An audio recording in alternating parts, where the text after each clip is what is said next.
You're nervous? No, No. no. Me estoy cagando de miedo. We're not going to fucking die here. Yeah. But I am. Oh my god.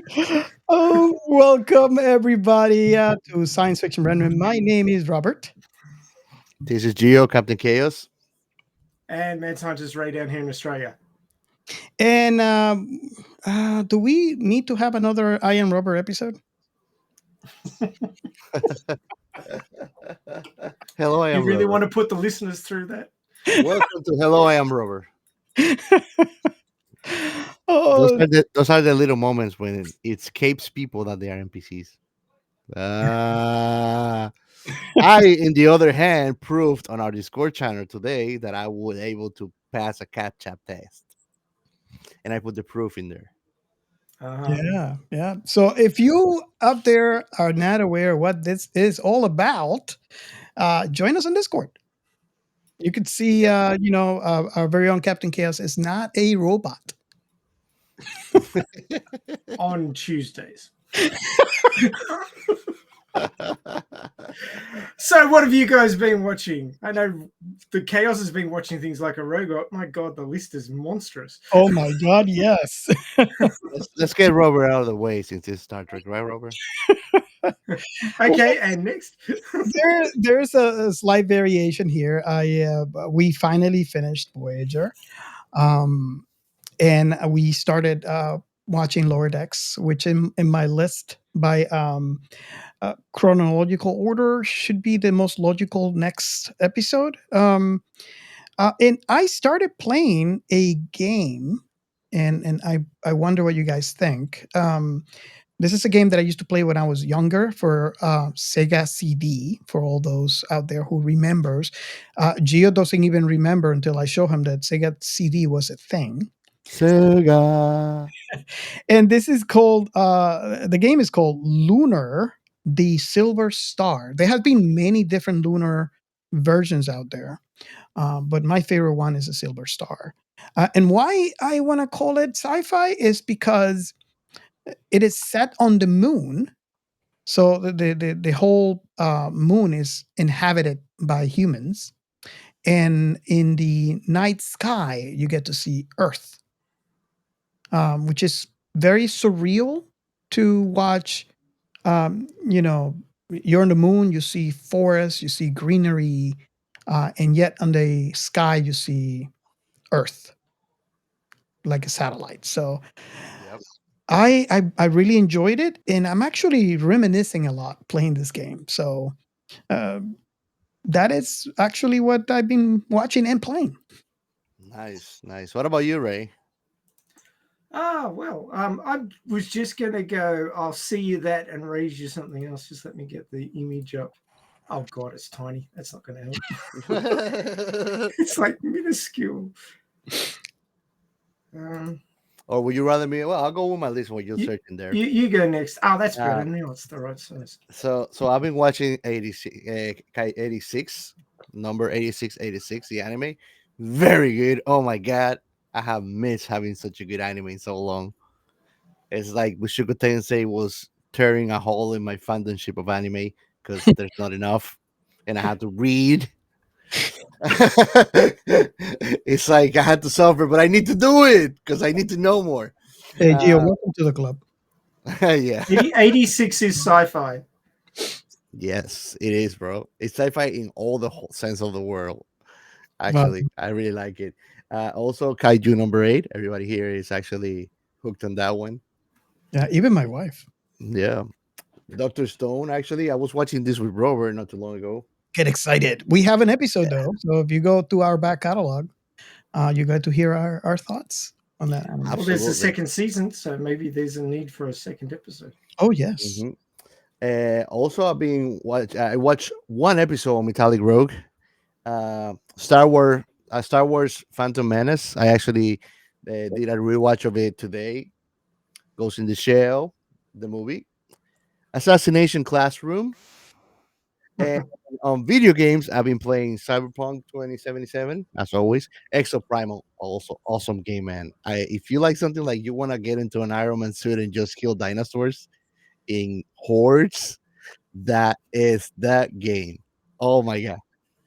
Star Wars: The Fallen Order is the last one I've been playing too, because I started a long time ago, but I never kept it, and I want to know what happens on the story. So, and that's my list. Awesome. Awesome. Cool. Well, I recently watched Event Horizon for another podcast that we visited recently. Oh yes. We gotta talk Love about that Sure, movie. That's true. Understand. That's true. Yeah, love that movie. Event Horizon is just great. Kaiju number 8 because it's Kaiju number 8. Yeah. Also reading the manga, so I'm way ahead. Like you ain't seen nothing yet. Don't rub it in. You don't have to rub it in. And a rewatch of Alita Battle Angel just because. But Yeah. I was going to show you something. Robert's like, oh, look at this game. It's so old. You should look at my game. and I'm like, yeah, sure. Okay. Let me show you something that's truly ancient. Oh, wow. Nice. What is that? Sudoku connected to a wall plug? It's the Star Wars Electronic Battle Command game, which I used to play with all my friends by handing it around back in 1978. Okay, Wow. that's not technology. And it no. even came with the little pad so you could make notes about Oh what was my happening god! in the game. Nice. Hey, you had to have the log of the flight, right? And all it did actually show, there was dots on the screen here, and when it was your turn, you knew where your ship was, and there was some stars and black holes and things you weren't supposed to fly into, and you had to try and find the sector where the enemy was. And when you landed on the same sector, then you can go into battle mode, and you'd be handing the game back and forth, taking shots, and see who won, and see if you can knock the other person out of the game. Oh, that's fun. But it was all just dots on a screen, kind of like Battleship, but just individual squares. And then it had like over on this side, it had like which player was supposed to be playing, and your hit points left and things like that. And you moved around using these buttons down here, and you put shields up and stuff. But yeah, it was quite tactical and quite enjoyable considering, it was 1978. So it was that or Pong. I wonder if there's a ROM that I can download. Oh, you can have a look. You scare me with the ROMs that you try to download, Rover. I mean, when I was a little kid, 1995, and computer had games, I wouldn't go further than doing the puzzle in the Mac computers. It had a puzzle, and it had chess masters. One of the reasons why I got into chess by the age of 5. But other than that, like I would not play those games like Snake or Thing or like those things that look very green. That one that you showed me with a cube, I think it is. Um, It was like a Oh. pyramid. Qubit. It was like a qubit. Oh my god, bro! No, I wouldn't play that. I would not play that. It was an arcade machine. I I used would rather. to I play. would have orders as a on- kid. As a kid, I would have rather go and have a great conversation with my imaginary friends. I spent an entire summer playing this thing. I was so good at it.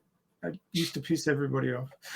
But I'll tell you something. It kind of brings memory to me because when I was in like middle school, I was a total nerd, and I had my Game Boy with Pokemon. But we didn't have the device to connect the Game Boys, so we made our own paper catalog of our Pokemons, and we would literally just like do subtraction with the HP every time somebody threw an attack or something. Kind of like D&D role playing. Wow. Yep. Awesome. Yeah. Okay. So can we go into So the? my retro is more retro than your retro. Yeah. Oh yeah. Yeah. Definitely. Maybe my dad was playing it, so maybe not. Well, I think that the farthest that I can go is my very first system, and I was just showing you guys pre-show a device that I was able to buy off of Amazon where I can actually play my old games. And I think the farthest that I can go is the Atari 2600. So That thing even had a Commodore 64 in there, right? I'm not sure. I It, haven't it, tried it out. but it That, has and Dreamcast too. mhm, mhm. Oh my god, bro! When I go see you, I'm probably gonna play Dreamcast games. And I can plug it into the TV, and we can put two controllers on it. So, yep, Oh, nice, nice. gaming, gaming. Should we go into the next segment? Yeah. Sure. Our science fiction remnant. This is the Funny Science Fiction Podcast. We are the Caribbean Science Fiction Network. We are Monorats. We are One Accord Level 2 Podcast. This is Jesse from Sudden But Inevitable and Open Pike Night. This is Sci-Fi. And if you're new to this podcast, you don't know what this is all about. But if you are a sci-fi fan, you should. This is our attempt to bridge the gap, to unite the communities of multiple IPs. So basically, if you are a sci-fi fan or a sci-fi creator, I invite you to follow and post with the hashtag this is sci-fi. And there's multiple reasons for that. If you are a creator, you actually are sharing your love, that one thing you created that you have that you're passionate about, with people that love science fiction. If you are a fan, you're probably like me. You have that one thing. Well, I have multiple things, but you have that one IP that you love that you absolutely cannot stop talking about. Star Um, Trek. yeah, Star Wars, Babylon 5, and all you got to do is you do your post like you normally would and just add the hashtag this is sci-fi to the end. Couple of things I seen happen since we started using this hashtag. Number one is you find like-minded individuals that love the thing that you do so much and you start a conversation. Nothing better than having a conversation about the one thing that you love so much within sci-fi. The other thing that I seen is you pick the interest of someone that doesn't even know that one thing you love exists. Or in some cases, it is a big IP that everybody knows about, but maybe that one person didn't feel the need to watch it. For X or Y reason, they didn't feel they would love it or they would like it. And the passion that you express on your post or when you add the hashtag and someone else sees it, it's enough to pique the interest of either someone that didn't previously wanted to give it a chance or someone that didn't even know that that one thing existed. It's like, oh, let's give it a try. And, they could love it, they could hate it, but it gets exposed to someone else. And that creates more conversation. Let me tell you something. When you get somebody into something, it feels like you are the boss in a cult. It's like I did it. I converted them. Welcome to the dark side. So it's amazing. I just love it because our regular audience knows that this is a issue that I had even when we started in season 1. I wanted to have conversations about the things that I love, and my issue is that I have way too many sci-fi things that I love. You love too much, bro. Exactly. and it's okay, right? It's totally okay if you have that one IP that you love. That's that one thing that you want to see. That's the one thing you have the passion for. It's quite all right.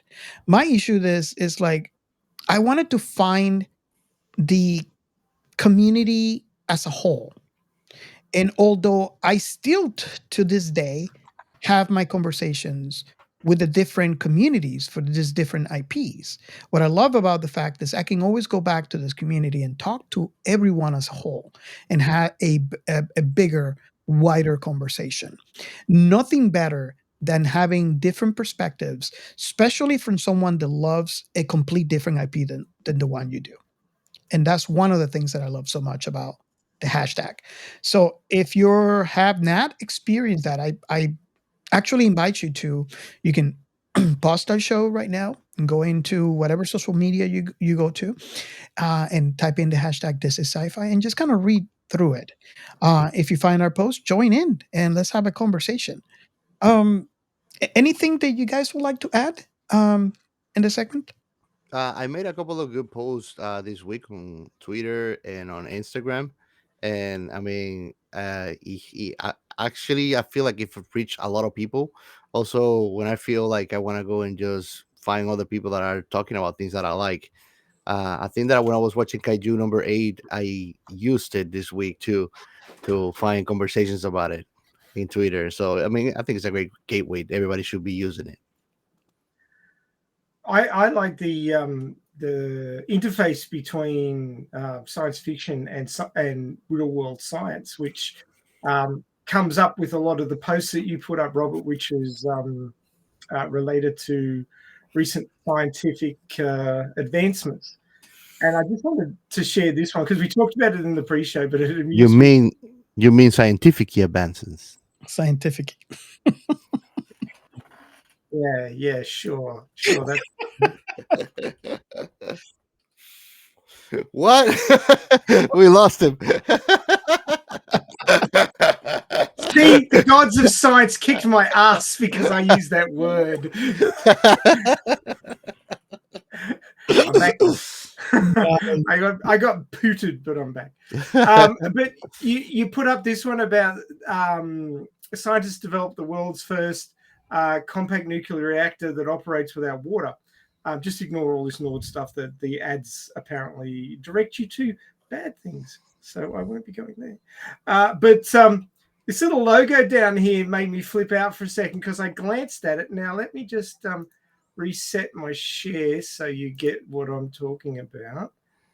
But when I saw the image on the left, and of course you'll need to go to our YouTube channel to get this. It's actually the Westinghouse symbol, but it was small and it was a W on a dark field. And when I glanced at it, I went, holy shit, I thought it was the Weyland-Yutani corpse. My brain is so marinated in science fiction that I'm looking for it everywhere. Replicants. How did I confuse Westinghouse with Weyland-Yutani? I don't know. But I did. Nice. Yeah, I actually, after you mention it, it cannot be unseen on the. So, yeah. Thank you. Appreciate it. No worries. Moving on. Hey, you don't have to get scared. Like I've seen places like that have the Umbrella Corporation logo. Oh yeah, like biotechnology companies and stuff like that, which I'm not gonna mention their names, but and that's more scary. choice. Awesome. Well, you don't want to go anywhere near Cyber9 systems, that's for sure. Yeah. You know. And if you want to be part of the conversation in a more active way, we do have a hotline. And that hotline is 1-305-563-6334. And you can call in and your message could be played on future episodes. And we can talk about it. And if you want to leave a hate mail for our very own Captain Chaos, he's waiting for those. So it's how they say is operator standing by. Yep. Exactly. Awesome. So are we ready for the next segment? Yeah, we are. And for these shout outs, I want to give a special thank you to our Discord members. It's been actually a little bit more busier, right, Robert? Oh, yes. It's been very busy lately. Yeah. So I wanted to give a special mention to Just Dork 097, Ice Draco. Thank you, man. You started a good movement there. Everybody doing their introductions. We totally forgot about it. Just going all over some of the channels in the Discord channel. He started, but that was pretty fun. Yeah, absolutely, man. And also Bridget, a new member of ours on Instagram, HLM_FL, Heather. Uh, Also Irish on Fire. That is Christopher Ball from Let's Talk. Always giving us support. It always was great talking to them. They're awesome people. On YouTube, users JR3474 and Dead Fresh 5. Thank you for the support on our channels. We do appreciate it.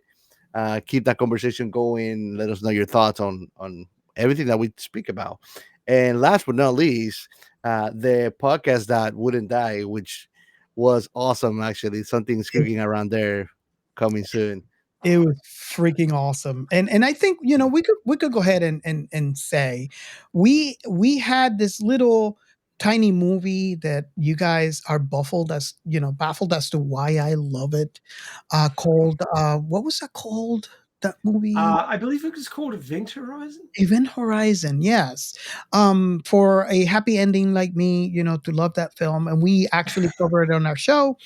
Um, we went on another podcast to talk about that as well. So, it wasn't enough that we had an episode. We have to invade another podcast to talk about the movie. So, And you know what they did to me? They put it on at 5 a.m. local time, and I had to get up at 4 yeah. and try and wake up. So, yeah, our very own mad scientist had very, very little sleep that day. If you But- don't want that to happen next time, give me those lottery ticket numbers. So yeah, I just wanted to say, on the show, thank you to the podcast that wouldn't die. They're great supporters of the hashtag, and we had an amazing conversation. I really, really enjoyed, and can't wait for the next one. Absolutely. And actually, before moving on to the main segment, I wanted to let everybody know if you like what we do, go ahead and click that like and subscribe and share button. Your support means a lot to us, and we do it for you. So we're ready for the main segment, guys. This Well, is gonna be an interesting conversation. we're ready for another segment, but what is that segment? What is that segment? Oh, We usually try to skip it, don't we? And let Ray cry for it. no, I remember what the segment was. The Alita Oh. Harvey news. Gio, is this an extension of our argument about anime characters? What? I feel like you're holding a grudge, dude. Oh no, not at all.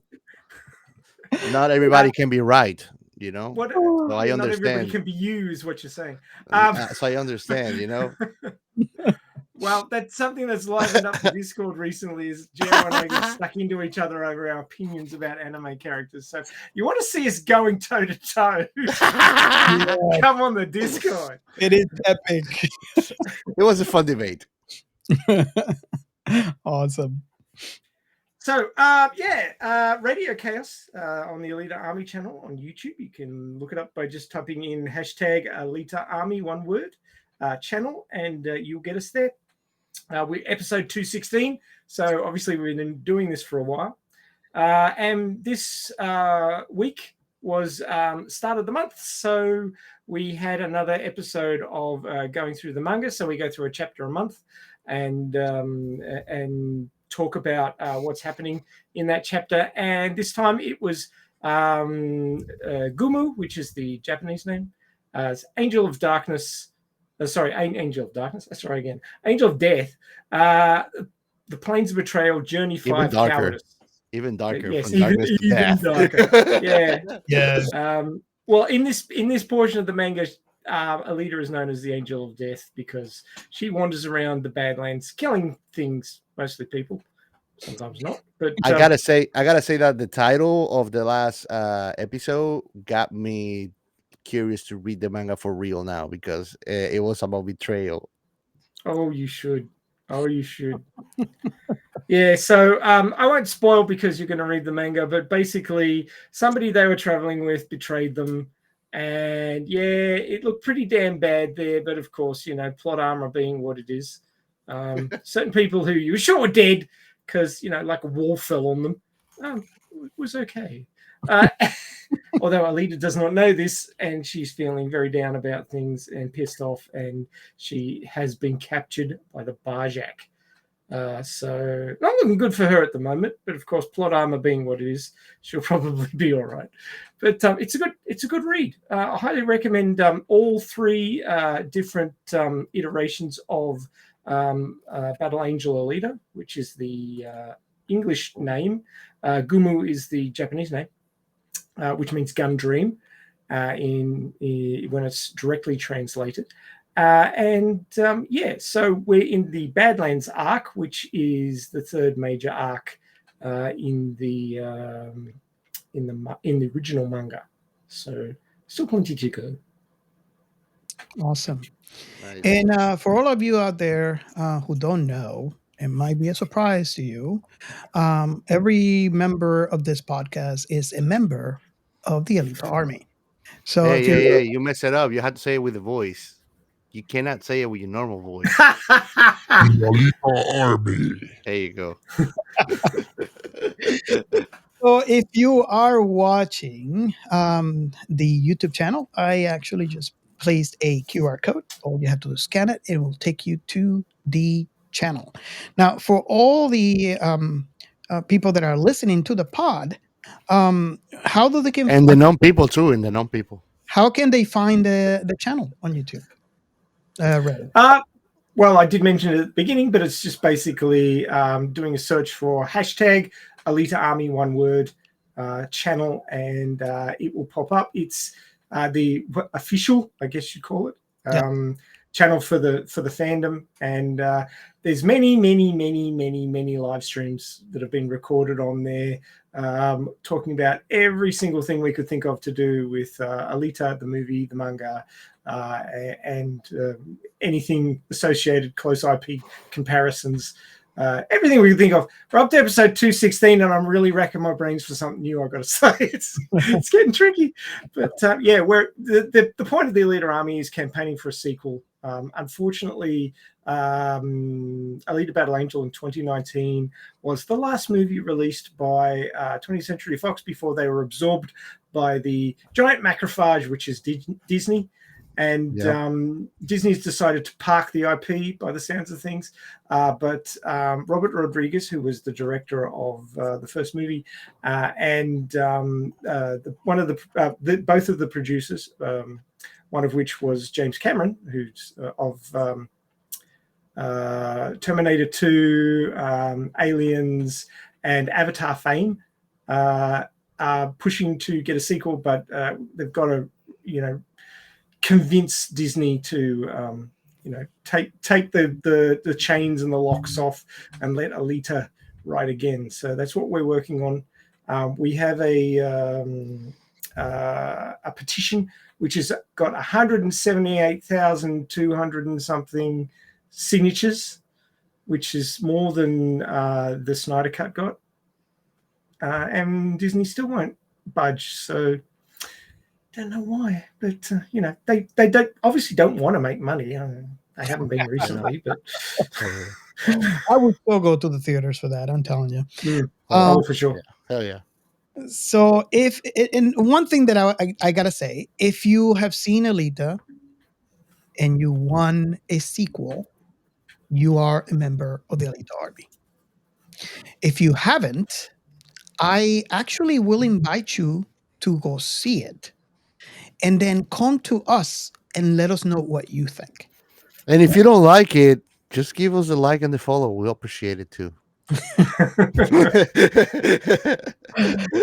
I'm really curious. Because do you like it? Did you not like it? I think if you are a sci-fi fan, as much fan as we are, I have a feeling that you will love this film. But actually, there's a lot of similarities between Elysium, which we're doing today, and Alita Battle Angel. Yes, there's quite a few levels of comparison there, which we will go into. Honestly, the whole premise of the humanity state is the same practically. Yeah. So here, I guess we're ready to start, right? Yeah. I think I want to start with one of the first comparisons, if you guys don't mind. Which one? But before we do, I wonder if we should do the plot first. Well, yeah.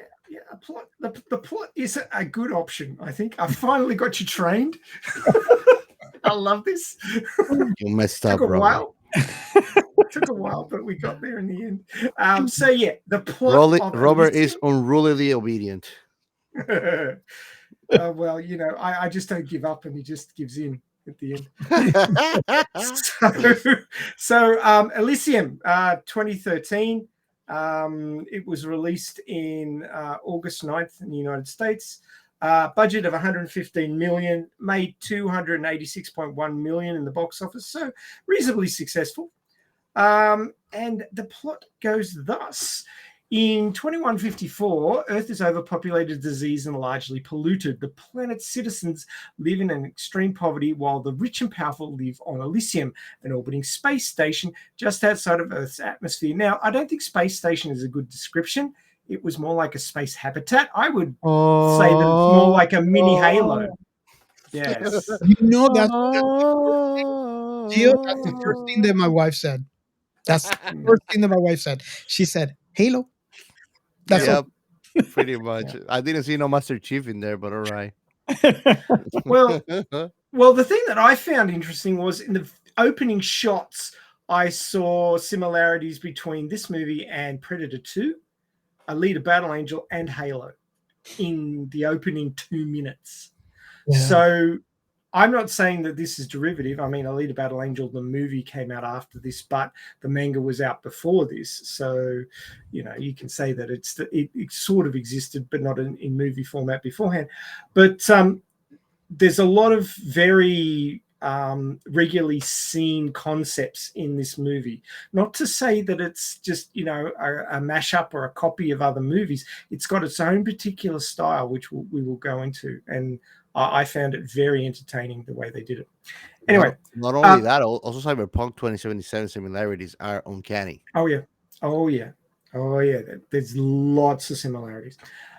So Spider, a hacker living on Earth in Los Angeles, runs 3 shuttle flights to Elysium to smuggle people in to use their medbays, devices that can heal any disease or condition.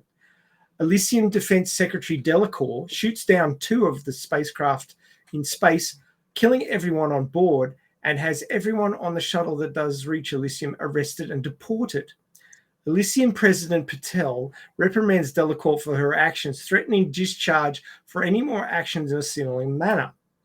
In retaliation, Delacourt offers Armodyne Corp CEO John Carlyle defense contracts for life in exchange for a program that will allow Delacourt to conduct a coup and install herself as president, because Armodyne actually built Elysium. So they have access to the servers, and they can and take it over. Now, Elysium's a very interesting place. I'll just go into this a little bit, but it's got automated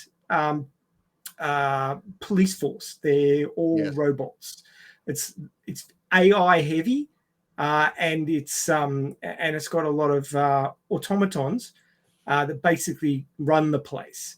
So if you're in charge of those things, you are basically the boss, and you can do whatever you want. So this is pretty dangerous, this whole restarting the system and installing a new president, because a bit of a coup situation. Pretty damn dangerous. As soon as they said that, I sort of went, oh dear, this is going to go tits up. On Earth, parolee Max DaCosta is working for Armodyne Corp as a laborer, where he is accidentally exposed to a lethal dose of radiation. Accidentally on purpose, because he's his manager's a complete prick who doesn't give a crap about anybody. He literally was told, you go ahead inside there or you'll fire. Yeah. Damn. Yeah, and he knew he shouldn't have gone in there, but he did it because he couldn't lose his job. Talk about OSHA safety regulations violation. Mm-hmm. He's only given medication for the side effects and told he has 5 days to live after being fired by Carlyle. So basically, Tech is available to fix this problem on this guy, but they just won't use it on him because, a couple of solar panels worth of power for a day was too much or something. Or they're just pricks. I'm going with the second option. Max and his friend Julia approach Spider to make a deal. If Max can successfully steal information from a powerful Elysium citizen, in exchange, Spider will give Max a shuttle ride to Elysium to use a medbay to cure his condition. Max demands that the target be his former boss, Carlisle. Due to his health, Spider provides Max with a powerful exoskeleton via surgery to significantly increase his strength and stamina, not to mention the brain storage device so that he can actually extract the information out of Carlos' head. So this is very cyberpunky. You're actually keeping computer information in your brain. Not only that, the way that they actually did the procedure on him, it reminded me, you don't get to see that in the game, but in Edge Runners, that's how he gets upgrades. It looks the same way. Very unsanitary place, very bloody. Very similar to another game. Now, what's it called? It's very sci-fi. It's sort of like cyberpunk in space. It's called The Ascent, and we should really do an episode on that sometime. Oh, yes. But The Ascent has exactly the same vibe. So they The Ascent, Shadow Runners, I think, too. Oh yeah. So street docs, basically. Yep. Where did I get up to? So Max and Julio shoot down Carlisle's shuttle to Elysium. Carlisle is lethally injured in a shootout against his security robots. Max and Julio successfully extract the program from his brain, but the data becomes unexpectedly scrambled, locked behind a security program. Delacourt sends in Black Ops team led by Agent Kruger, whose contact Patel had terminated for shooting the shuttles down, to retrieve it. Kruger kills Julio, but an injured Max escapes with a copy of the program, while Carlisle's death destroys any possibility of further retrieval from his brain. Max seeks help from his childhood friend and nurse, Frey, who patches him up. Max goes to Spider and realizes that the data in Max's head is a program that can reboot the entire Elysium mainframe. Delacourt locks down all flights up to Elysium, leaving Spider unable to take Max. Max angrily leaves, though not before Spider is able to discreetly place a tracking device on him. After Kruger kidnaps Frey and her daughter, Max approaches him and offers the data in exchange for a medbay. Kruger accepts, and Delacourt lifts the lockdown so the group can travel to Elysium. During the flight, Kruger and Max fight over the data, and a grenade explodes in Kruger's face, damaging the ship and also Kruger's face. The ship then crashes on Elysium. Max is arrested and taken to Delacourt, who orders the team to extract the data. Now, it isn't mentioned here, but actually extracting the data will kill Max, and Delacourt's like, yep, extract the data. I don't give a fuck about this guy. She's not very Fry his brain, literally. Yeah. Max escapes and heads to the armory to save Frey, who has been turned over to Kruger's men. Kruger is revived by a medbay and is confronted by Delacourt, whom he fatally wounds. He stabs her in the neck with a piece of glass because he's a nasty piece of work. He orders his men to start killing the politicians. Well, she did. Yes. She had it coming. Stupid is a stupid does. I mean, if you have a psychopath that is like capable of taking down whole crews, like mind yourself around it. Don't try to muscle like a dog when you don't have anything that can protect you from it. Yeah, hit the hand and all that. Oh my god. Kruger orders his men to start killing the politicians on the station while he dons a more advanced exoskeleton suit to hunt down Max, planning to initiate the coup protocol for himself. Spider lands on Elysium and finds Max. Spider makes a deal with Max to have his men protect Frey and get her daughter to a medbay in exchange for the data. They make their way to the computer core, where they are confronted by Kruger. Max and Kruger engage in combat. which ends with Max managing to disable Kruger's connection to his suit. Kruger responds by attempting to kill both of them with a grenade, but in the end only manages to kill himself. Well done, Kruger. Spider and Max connect to the computer, and Spider realizes that extracting the data will kill Max if he downloads it. Max says his goodbyes to Frey and initiates the download, which kills him. The Elysium computer reboots, allowing Frey to heal her daughter, who's on the verge of death from leukemia. Robot police arrive, but they are unable to arrest Spider, as everyone on Earth is now considered a citizen of Elysium. Medical shuttles loaded with med bays are dispatched to Earth to begin healing everyone who needs help.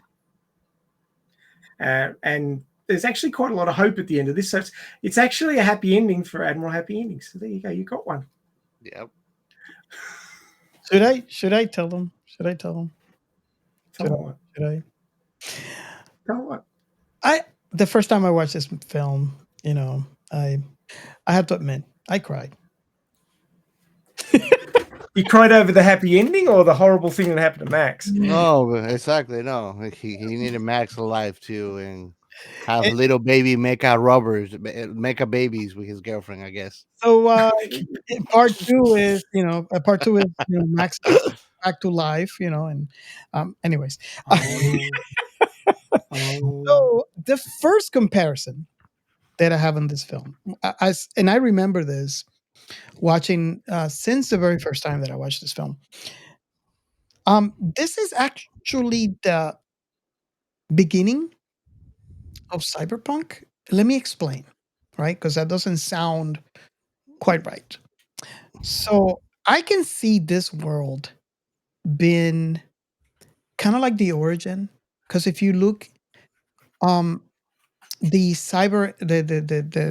robotic implants were not widely available by the population. It could be that it seems to me like these robotic enhancements were kind of like new. And as you know, with everything new, it is extremely expensive. And based on what we see in this film, planet Earth, in comparison, obviously, to Elysium, it's filled with poor people because all the rich people just went into Elysium. And for the most part, in Elysium, people would just prefer the med beds than having some sort of enhancement. Well, they technically did have brain enhancements, but I'm talking about kind of like, like an enhanced hand or something like that. Yet, we don't know much because we don't know much about Elysium, though. So maybe if there was a part two where they elaborate, we don't get to see much of Elysium. However, the point that I'm trying to make is this is not something that normal inhabitants of Earth would have because of the price. And as a matter of fact, the reason why we see it was technically in the black market, where Spider had to give Max this because he was already weak, being that he was going to die due to radiation. So this is why, and I want to hear your thoughts on this. This is why I think this is pre-cyberpunk. And I can see from this point on, maybe somewhere in the future, how this technology becomes more and more accessible, where, especially now that Elysium considers Earth citizens to be Elysium citizens. So now they're getting cured. And I can see how this would eventually turn into the cyberpunk utopia that we are used to seeing on your normal or typical cyberpunk IP.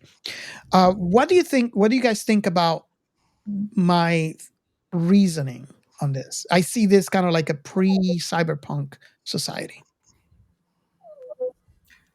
Well, I did ask an AI about this because you can do that these days. So I've actually got Google Labs, so I've got early access to Gemini, which is the Google AI, for productivity.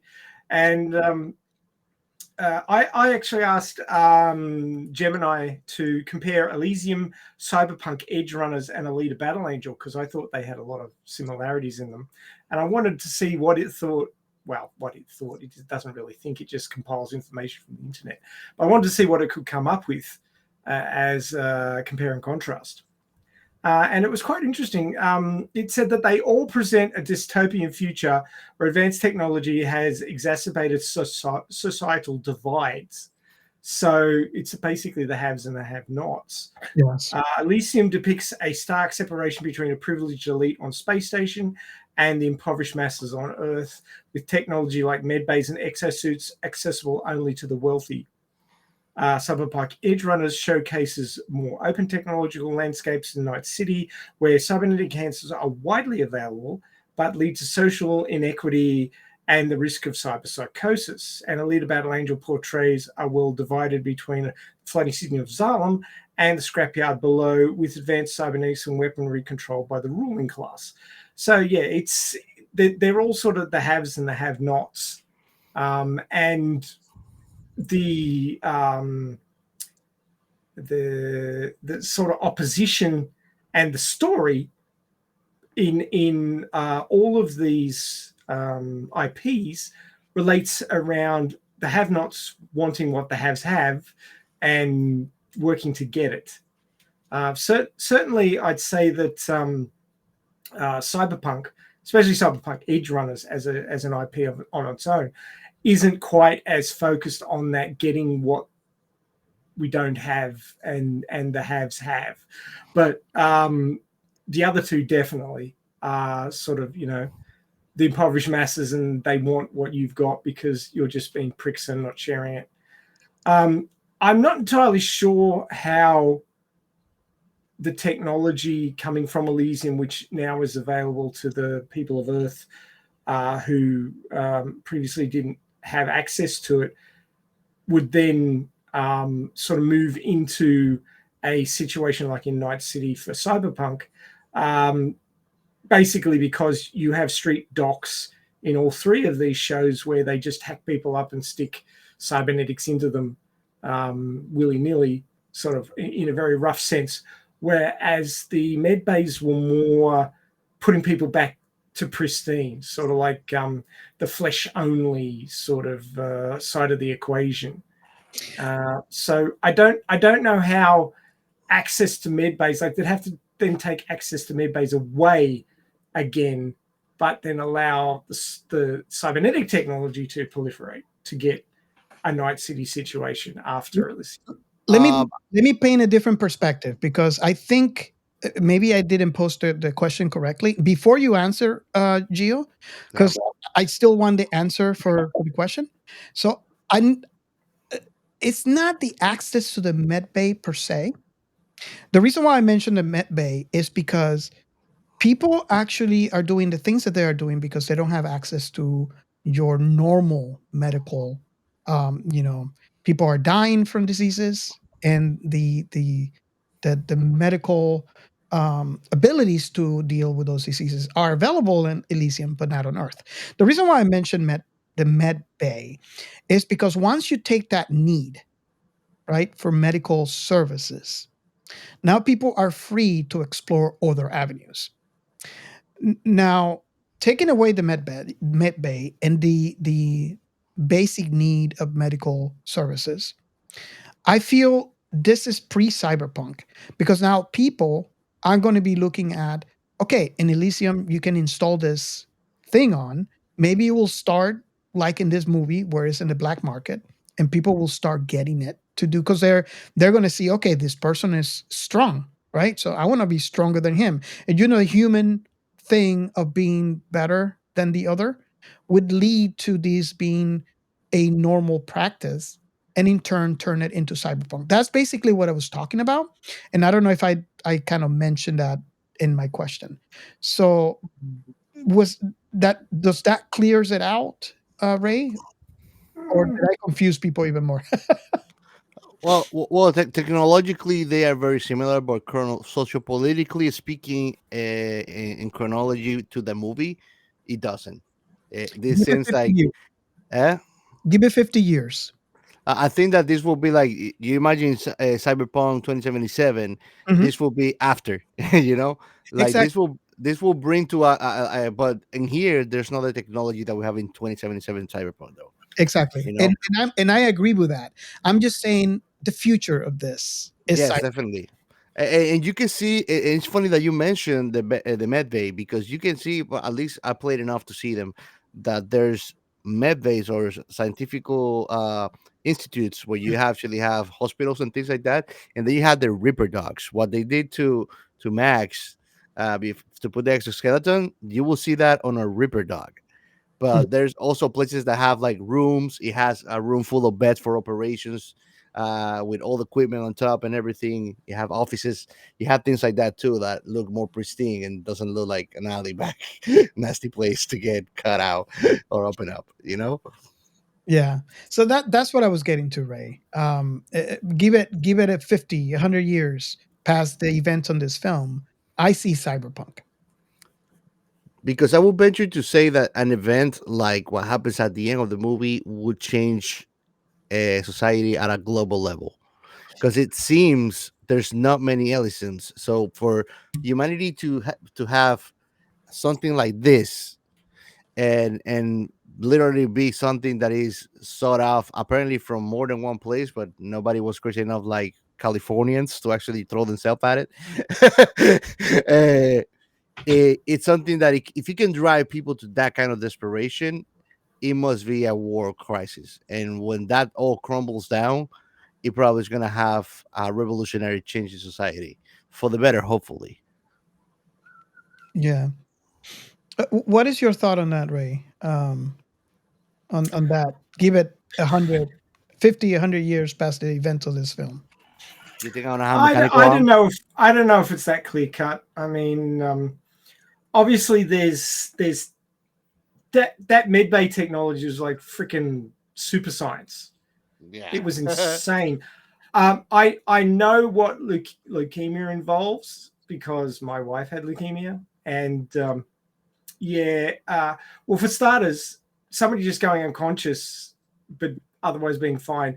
Leukemia just destroys your immune system. It's like having AIDS. So you would get other infections, and your lymph nodes would swell up, and you'd have like infections in your face and all sorts of things. It'd be horrible to be dying of leukemia. So it wasn't portrayed very well. But the fact that this thing could just turn around and fix you in like a minute. Yeah. It's fucking magical. Seriously. Oh, yeah. I mean, the way it put the guy's face back together when it Oh my been God, blown bro, off by yeah. a grenade.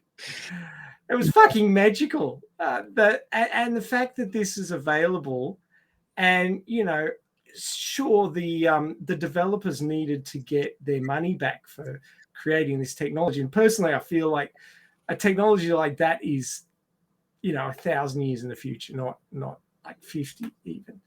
But I wouldn't be surprised if it was an alien technology personally, because I don't think that we could go from where we are now to that. You don't think that with self-learning AI technology, it could eventually become something that would bounce us forward a millennia because it becomes exponentially faster and faster and faster?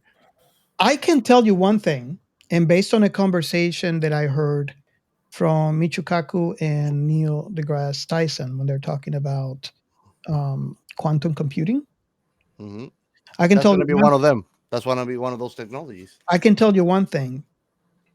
Quantum, and this is, I'm going to say the comment first and then my reasoning. Right in the conversation, I grasp that quantum computing will give us the ability to process. Well, let me rephrase. Let me go back. And the scientific research, and Ray, please correct me if I'm wrong. I'm going to say this. It's basically trial and error. You have an X amount of tries when you do your experiments, and you catalog them. 1 through, let's just put a number, 1 through 100. And then you examine each of those trials. And then you pick, let's say, for example, 51 is one of the one that was very promising. And then 55 is another promising. So then you take those and you do other experiments based on 51 and 55. And maybe you do 100 tries on 51 and 100 on 55. And then pick other ones that give you promising results.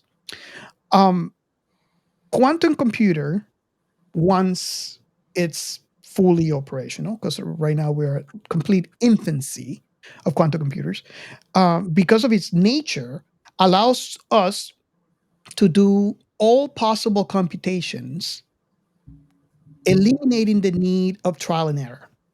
So basically, you would feed and this is a conversation that I heard from the conversation I heard Neil deGrasse Tyson. It actually cuts a lot, and it's instantaneously, where you would give it the problem, it would run all the computations and give you the best possible solution. And because of that, I think that and he actually mentioned it, Michikaku, on this in this conversation, the advances in medicine will be indistinguishable from magic, because of that it will cut to that medical research that we have to currently do right now. Now, Ray, can you point out if I was wrong in any of the things that I just mentioned? Well, not being a quantum computer scientist, I only have a very shallow understanding of the field. A lot of times when scientists discuss these things, they're discussing the sort of high end, the highest hopes for the theorem. Yes. Hypothetically. I mean, we were told back in the 50s we'd have flying cars by the 80s. Yeah. And we didn't even get them in 2016. So, so I'm We have constantly flying cars. disappointed. They look like airplanes, but they're supposed to be cars. Yeah. I'm still waiting for the hover conversion. Looking forward to that ever happening. But California, it looks like a car flies. I mean, technology is never a thing on its own. It's never. It's always part of society, part of human what humans have to deal with, and it's not. It doesn't exist on its own. So a flying car on its own sounds like a fantastic idea, but if you had a whole bunch of idiots flying around drunk, crashing into people's houses, falling out of the sky. I mean, there's a reason why it takes a lot of work to get a pilot's license, and you can lose it like that if you do something stupid. Yeah. Because it's freaking dangerous. Yep. And you would know that, Robert, having a pilot's license. Oh, yes. Oh. So basically, we let any idiot drive on the road, right? Because you're on the ground already. You can't, you're not getting up in the air, so it's all right. The moment flying cars become a regular thing, I'd be very concerned. I think that they're waiting for Google Drive kind of technology to become really bulletproof before they're going to allow that sort of shit. And I think unless you have a pilot's license, the most you can do is get in and tell it where you want to go and wait till you get there, and that's it. Because they won't allow people to fly around buildings and hover in front of people's windows staring in and all this sort of shit. I would agree. Yep. They won't allow it. It's just way too stupid to let happen. So you're not going to have flying cars that you fly around by hand. The only people who will be allowed to do that are qualified pilots already. So you'd have to go get multiple licenses and be cleared by government security agencies before you'd be allowed to do it. Because if you put your flying car at full speed and flew it in the side of a building, hello, Mr. Terrorist, goodbye, Mr. Terrorist, it'd be really freaking easy. So there's a lot to think about in the social impact of any technology, and flying cars is one of those things that we could probably have them already, but there's so many things you got to deal with by allowing this technology out of Pandora's box that we don't have it yet. Yeah, yeah. Absolutely agree. We want That's it. They true. want it to be bulletproof before they let it out. Idiot proof. Well, yes, that too. But you know what Douglas Adams said about idiot proofing something. Yep. The moment you idiot proof something, the universe goes and creates a better idiot. So true. Another thing that I want to mention about this is I can see how this is also prior Alita in that universe. I compare Elysium to Zion, if that makes any sense. Obviously, Zion from the Matrix, or I'm sorry, Alita, Zalem. Zalem. Yeah. Granted, at the end of the Elysium, Elysium is just part of, Earth now because of when they rebooted. But you know how humans are. Given enough time Unfortunately, into yes. the future, yeah. Given enough time into the future, they will find a way to make another Elysium and separate themselves from the masses. So yes, I We just can't be happy. no. We just can't. So, what do you guys think about that being this whole universe being pre-Alita, and how eventually they'll find their way to Mars and create the whole thing all over again? Yeah, I mean, look, the 1% always want to be special, always want to have something that everybody else doesn't because of their egos. And yeah, they'll probably do that. They'll probably either go to the moon or Mars or somewhere so that they can be special. Or Awesome. mining Jupiter's moons.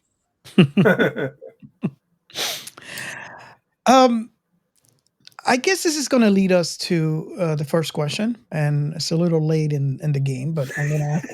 I was wondering if that was going to show up. I'm going to ask the first question. This is a question that we normally ask in the show: is how old were you, or when you watched this for the first time, and what was your very first impression, not being polluted by your impression today?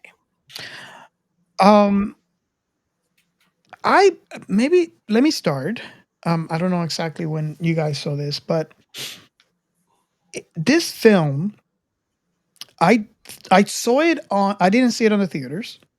Um, and it's a shame, right? This would be a really nice experience to watch on the theaters. However, I think it worked for the better because if you know me, if you know Admiral Happy Ending, you know pretty much my taste in films.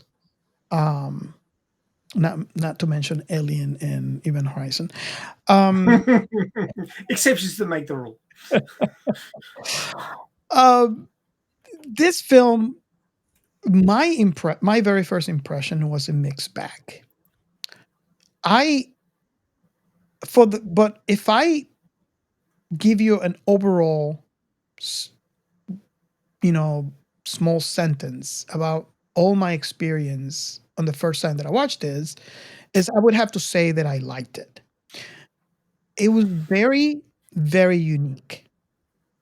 Granted, it's not my typical movie when the protagonist dies. Yet it has a happy ending because his death was necessary to save literally everyone else on the planet.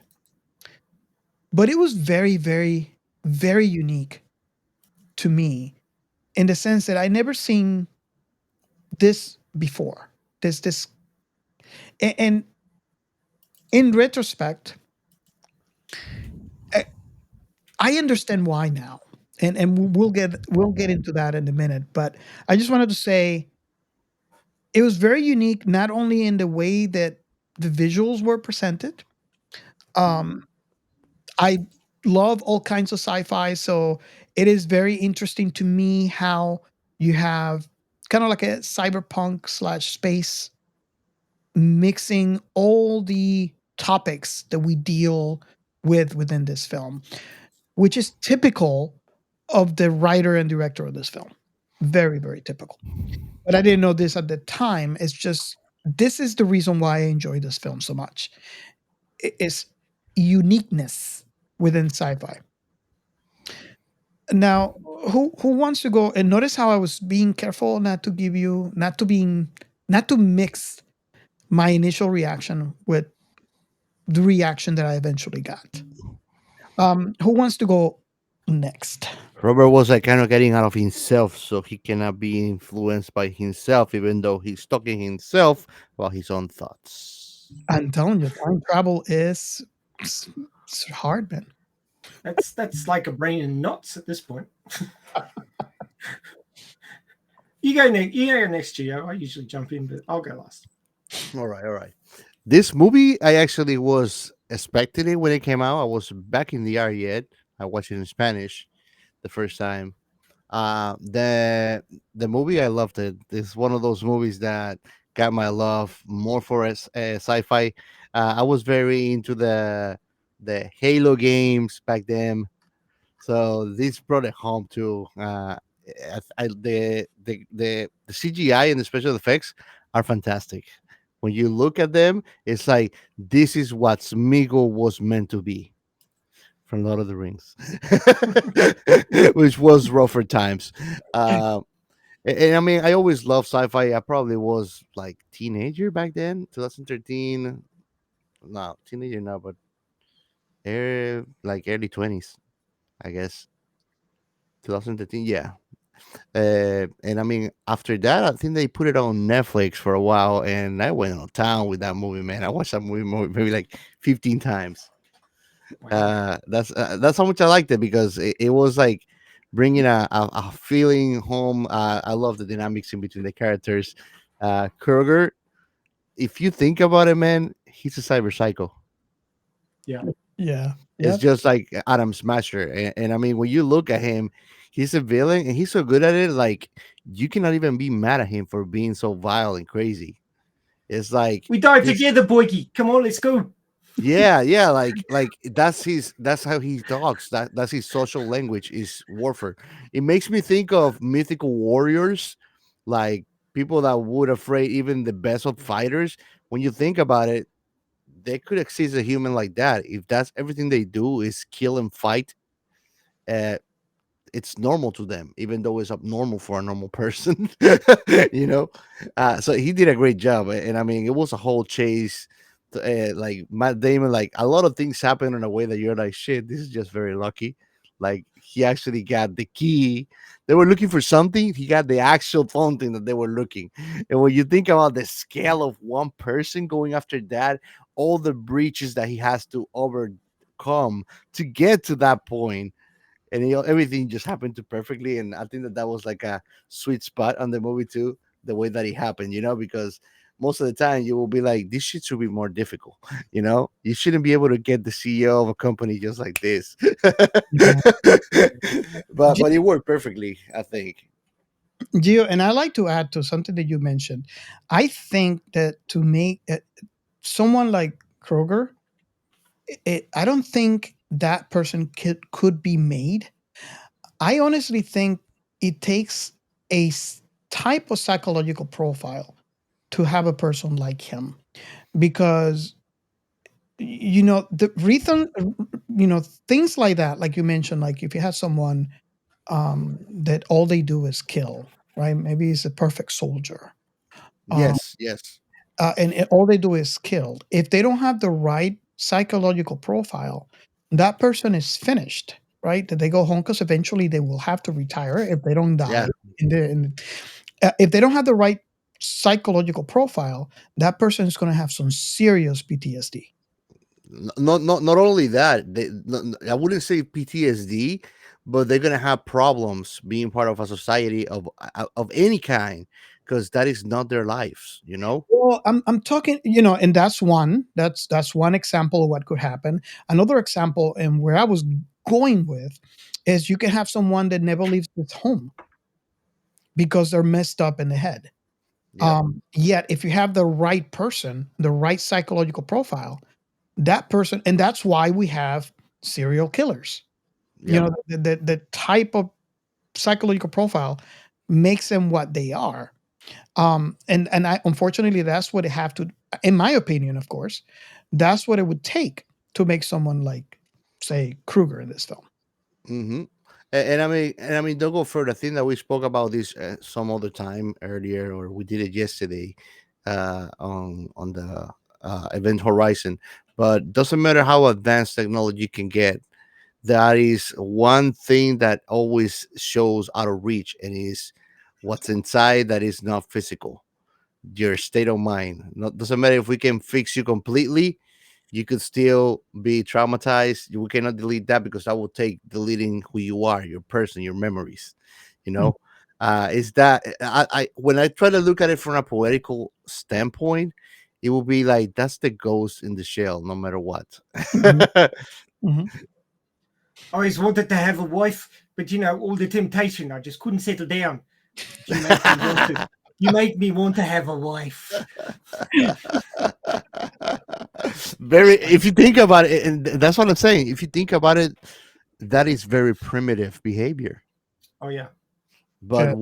warfare, fighting, taking over. I mean, what human and mankind have been doing since the dawn of time is domination, trying to achieve global domain. And unfortunately, the medium for that is warfare, conflict. And when somebody's natural at it, when that's their whole life, it makes sense that there will be some fails on some place. Like, this guy is completely socially ineptitude. He doesn't know how to behave socially. He comes out like you should tie that guy up in a jumpsuit. Like you should lock him up. Had its Hey, time. they did say in Elysium this guy is it was psychologically damaged, and I can't remember the exact wording they used, but that's how he came up out of I guess it's a medical report. He was psychologically damaged. Yep.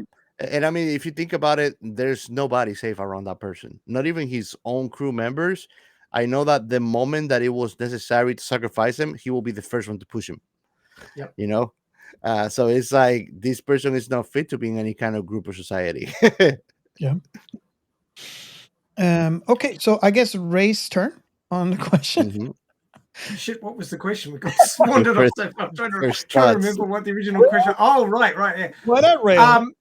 I completely missed this movie at the cinemas. I didn't even know it existed until 2019, where people on Twitter were bitching about how Alita Battle Angel was copying Elysium. Oh wow! And I went, you find the right sons movie of for the wrong bitches. reasons. Sons of bitches. So I went, oh well, I originally said, well, I'm not going to bother watching it because assholes like it. How and then dare I went, you? Well, it's Blomkamp. Oh, he did District 9. That was really And good. that's I'll what give I it a was saying with watch. that. I'll give it a watch. Nice. And I watched it and I went, it's a space station, not a space elevator. What's wrong with these people? They just exactly, because I played Halo back in 2001, so I very much recognize that immediatoire. But the visuals at the very beginning of the high-rise buildings that had all the extra platforms built onto them looked very similar to Iron City. So, which was basically skyscrapers made out of junk. Yep. It reminds me also in Blade Runner too, right? Yeah, but Blade Runner was more like Gothic decay. Yeah. Not stuff built by people who were still trying. Yeah, to no, live Blade Runner is more like cyberpunk on that side, because you don't have like neon Dark Knight life going on in here. It's just poverty all over. Yeah. But the way they displayed Los Angeles in Blade Runner was more like, this is what's left when everybody leaves for the colonies. Mm-hmm. Like the place is just left to rot. Yeah. So it had a different feel to it. This is people running away from Elysium. Basically. Yeah. So I originally watched this movie, and I think I must have watched it out of the corner of my eye because I didn't really have much of an opinion on it. I thought, Oh yeah, it's a serviceable action flick. They made good use of the ticking time bomb, which was his radiation poisoning, and it actually reminded me of another movie that was kind of similar. I'm trying to remember what it was. It wasn't sci-fi; it was action, and it was about a guy who. I don't remember if he had a bomb planted in him or something, but he was running around like a maniac trying to get this bomb out of him or something. I can't remember the name of the I movie. think it was something that he needed. I think I know. Or he might have needed a drug to stop a poison or something. Adrenaline. He needed he needed his body with adrenaline because if he didn't have adrenaline, he would die. Yeah. What was that? What was that movie? Oh man. Was that? Yeah, it's like Crank with Stanton. Crank. Yes, that's that it. movie Yes. was intense. Yes. Well, this movie actually reminded me a bit of Crank. It had the same sort of frenetic energy to it. Which isn't a bad thing. I'm not saying Max was not as energetic as the guy Stanton's rolling Crank all the time. Like Crank was like that was the freaking thing about Crank. It's like that the whole freaking movie. Like here you have like plotters like he's like half dead already. Well, yeah, I mean he's a walking corpse basically. Yeah. Until he gets in that med bay, which never actually happens. But I mean, yeah, I found it interesting that it was sort of a redemption movie as well, because basically Max was being a selfish prick until the last like 5 minutes of his life. Everything was about him getting in a med bay and getting fixed, and then he realized that there was more important things than just himself, and he decided to give his life to save everyone else's, and he became a social animal. A special animal. It also, I don't think that things change for him when he realizes getting on the ship that the girl was in there with the kid. If not, he would have just go to the med bay anyways. Yeah. But I mean, I thought it was weird that they're rushing off across the habitat to find a rich house that they can put the kid in the med bay. But there was one back in the armory, which you were just right next to. Yeah. Yep. Oh well. Oh well. Missed that bit. When the plot says kill them off, you kill them off, right? Yeah. I mean, radiation... I guess crew could chase them out of there. So. Oh my god! That's why they didn't go back. You don't want to be walking out by him when you're trying to get treated just to be destroyed again. Yeah. Good point. The radiation made me wonder about the case of the Demon Core, which was in 1946 when the two first people that got exposed to high radiation and died very, very quickly of it. It was not the same. Because, I mean, to me, I thought that radiation was going to literally, you will keep them living on, but literally you will rot away as you live. That's what the radiation is supposed to be, but I don't know if there's different types of radiation that have different effect on people. Well, there are different types of radiation, and they never mentioned what type it was. Yeah. So, and I mean, the effects might be slower for some than others. I haven't really looked into it. But yeah, I mean, I would expect that different people would react to it differently as well. So it was red and orange in color. Does that help? No.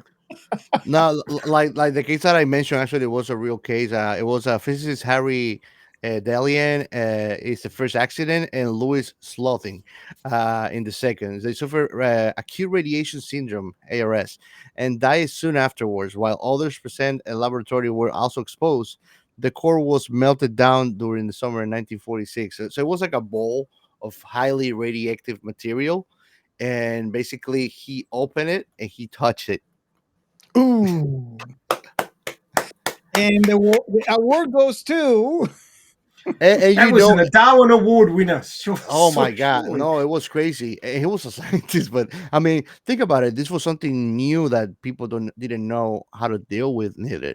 They had this like in a giant, very thick case, and he opened it and touched it. I was like, but basically it was like a matter of a day or something. And he just stopped working. And basically, the documentary that I was watching about it, what they explain is, even though that was highly radiation, it's not like it went to a crazy amount of pain. It literally just kills your whole body. So like even your senses are dying away, and you just keep on alive until there's nothing to sustain your brain or your lungs or your circulation. But it's crazy. Imagine just burning away while you're alive and you don't feel it. Well, everything would just be shutting down. So Yeah. you lose your sight, hearing, taste, touch. Yep. I wouldn't want to die that way. Fun No. ways to die. Nope. Hell no. So my first going back to the question to finish the answer is my first Thoughts. my first understanding of this movie before I'd even seen it was a bit negative. And when I originally saw it, I thought, oh yeah, it's a serviceable movie. It's a bit frenetic, and it's got good action in it, and I can see shades of Alita Battle Angel, cyberpunk. It's the cars. The car that they were driving around in was so cyberpunk. It's like Cyberpunk 2020. It was really cool. Definitely. The car actually reminded me a bit of the cars in the original Ghost in the Shell from the 90s. Nice. So I mean, and I don't have this whole it's just copying this and it's copying that. No, these are sci-fi tropes, and they recur, and it's homage, it's acceptance of that as going forward, something that you would expect to see in the future. So it's not copying, it's a sort of a creative global idea about how the future is going to be, and I don't see it as copying at all. That's the problem of gatekeeping. It can narrow down the vision of something that could be better, Oh, for sure. I mean, nothing has to be 100% original, because that's not the way humans work. Well, nothing is, if you think about it. Everything came from some other idea, as raw as possible, or even unrelated, but with a different application. But if you think about it, everything comes from somewhere, right? Look at scientific discovery. Oh, yeah. No, that's a perfect example, because even scientific discoveries, the main reason for them is to gain understanding about something that already exists and has a mechanics behind. Yeah. Probably the main two takeaways I got from this movie the first time I saw it was Chappie got attitude. I read that in your comments. That was great. And the other one was Ellie Arroway got a bit grumpy after Contact. Because Jodie Fisher played Ellie Arroway in Contact, and her character in that was streets nicer than this one. I don't think I've seen a lot of Jodie Foster doing the villain. It was kind of like conflicting feelings, because I love Jodie Foster. Actually, she's a wonderful, magnificent actress. I mean, she's in Contact, one of my favorites of all time, and she's a beautiful woman too. This proves that she is a great actress. Yeah. Very dynamic. Yeah. Yes. Was that an Easter egg or some kind of like joke? Like, why they were speaking French? Are the French the bad guys in the world or something? I don't know. I don't think there's anything to it other than the fact that maybe they wanted to portray, maybe Europeans. I don't know. It wasn't explained, and I couldn't find anything online that explains Well, it. for our French audience, mon amis, let me know. Let me know if that's just a joke to take over the world. Bond villains speak French. I don't know why. So, so who you think is gonna make it first? AI is gonna take over, or the French people? Yeah, keep on going, It'll be man. moving on. This film, and I guess I can go now into where I wanted to go with this. and we can take turns. I guess I'll go first just so I can initiate the question. Later down, after I watch more of Neil Blomkamp's work, I realized why this film had the uniqueness that I actually learned to love. It is very refreshing. And it is the fact that he brings a futuristic concept, a futuristic world or universe closer to home. It makes it more relatable. And this is something that he has done with, movies like Chappie, which we have to cover. I don't think we'll cover in this in this show, but we did cover his other film in season 1 is District 9. What more, what bigger departure can we have in sci-fi than having aliens? And in District 9, he brought it naturally home. He brought it relatable, where, we were mixed with aliens. And this is what I see in Elysium. Elysium is very, very relatable. And it brings it home. And I think that's, I like to see more of that in sci-fi. So far, I've seen it only from Blomkamp, and that's basically, I guess, his signature style. There has been others to a different to various degrees, but I think his vision is unique. And this film was written and directed by him. Before I move on to your thoughts, I just want to give you a perspective. This film cost about 150 million, and at the box office it made 286.1 million dollars. So this movie definitely made the bank. Now, I'm sure that we all here have seen, Blomkamp's work. I mean, we've mentioned it since the beginning of this episode. Did you what was your reaction? And I guess we can fast forward till today. It's a combination, and I guess it contracts also from the very first time that you watched it and how you thought about this film until adding all the times that you watched it, which it seems like most of us has watched this film multiple times, me included.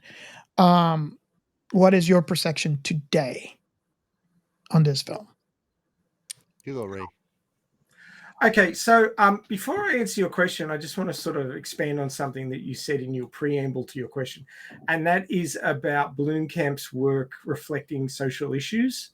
So obviously, District 9 was an exploration of apartheid, and it was filmed in South Africa. And Blomkamp is South African, I believe.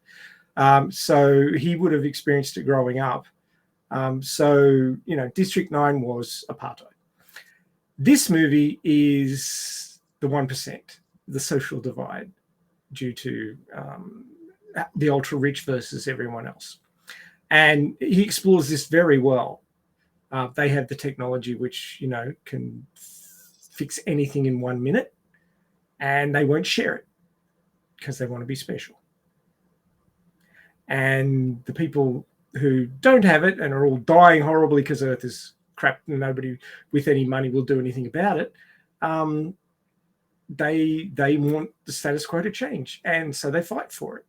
And through either very well organized plans or a shit ton of luck and a bit of fate thrown in the mix to make it all stick together, they managed to do it. So it's sort of one of those cautionary tales, and it's also a sort of a hope for the future.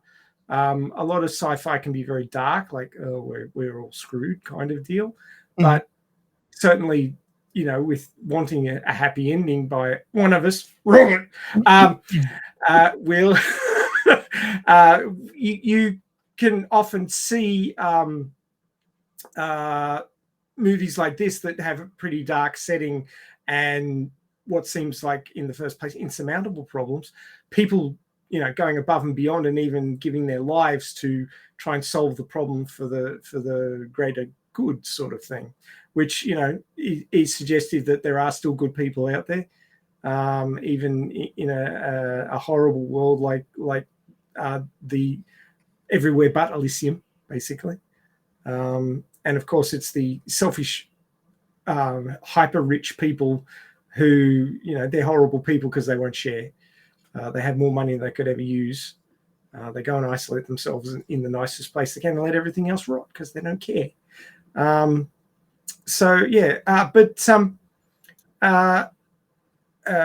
Neil Blomkamp's work is not the only sci-fi which explores social issues, and I'll refer back to a certain science fiction remnant host's favorite, Star Trek, as an exploration of social issues of the time that the shows are produced. Yes. Looking at the original cast Star Trek movies, a lot of them, especially which was the one where the moon of Kronos explodes? Like Star Trek 8 or something, 7 or 8 or something like that. No, maybe 6. I can't remember which one it was. Undiscovered Country. Oh yes. Kirk went to Yeah, but that was exploring the fall of the Berlin Wall and the collapse of communism in the USSR, which was the USSR was basically the Klingons. So that's how they sort of looked at that. Not the Romulans, or the Romulans were the Nazis. No, the Romulans were the Chinese.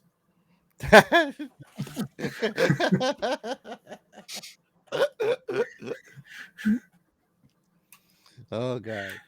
But yeah, so basically Star Trek was a mirror to social issues at the time that the shows were made. So it's Even not Alita.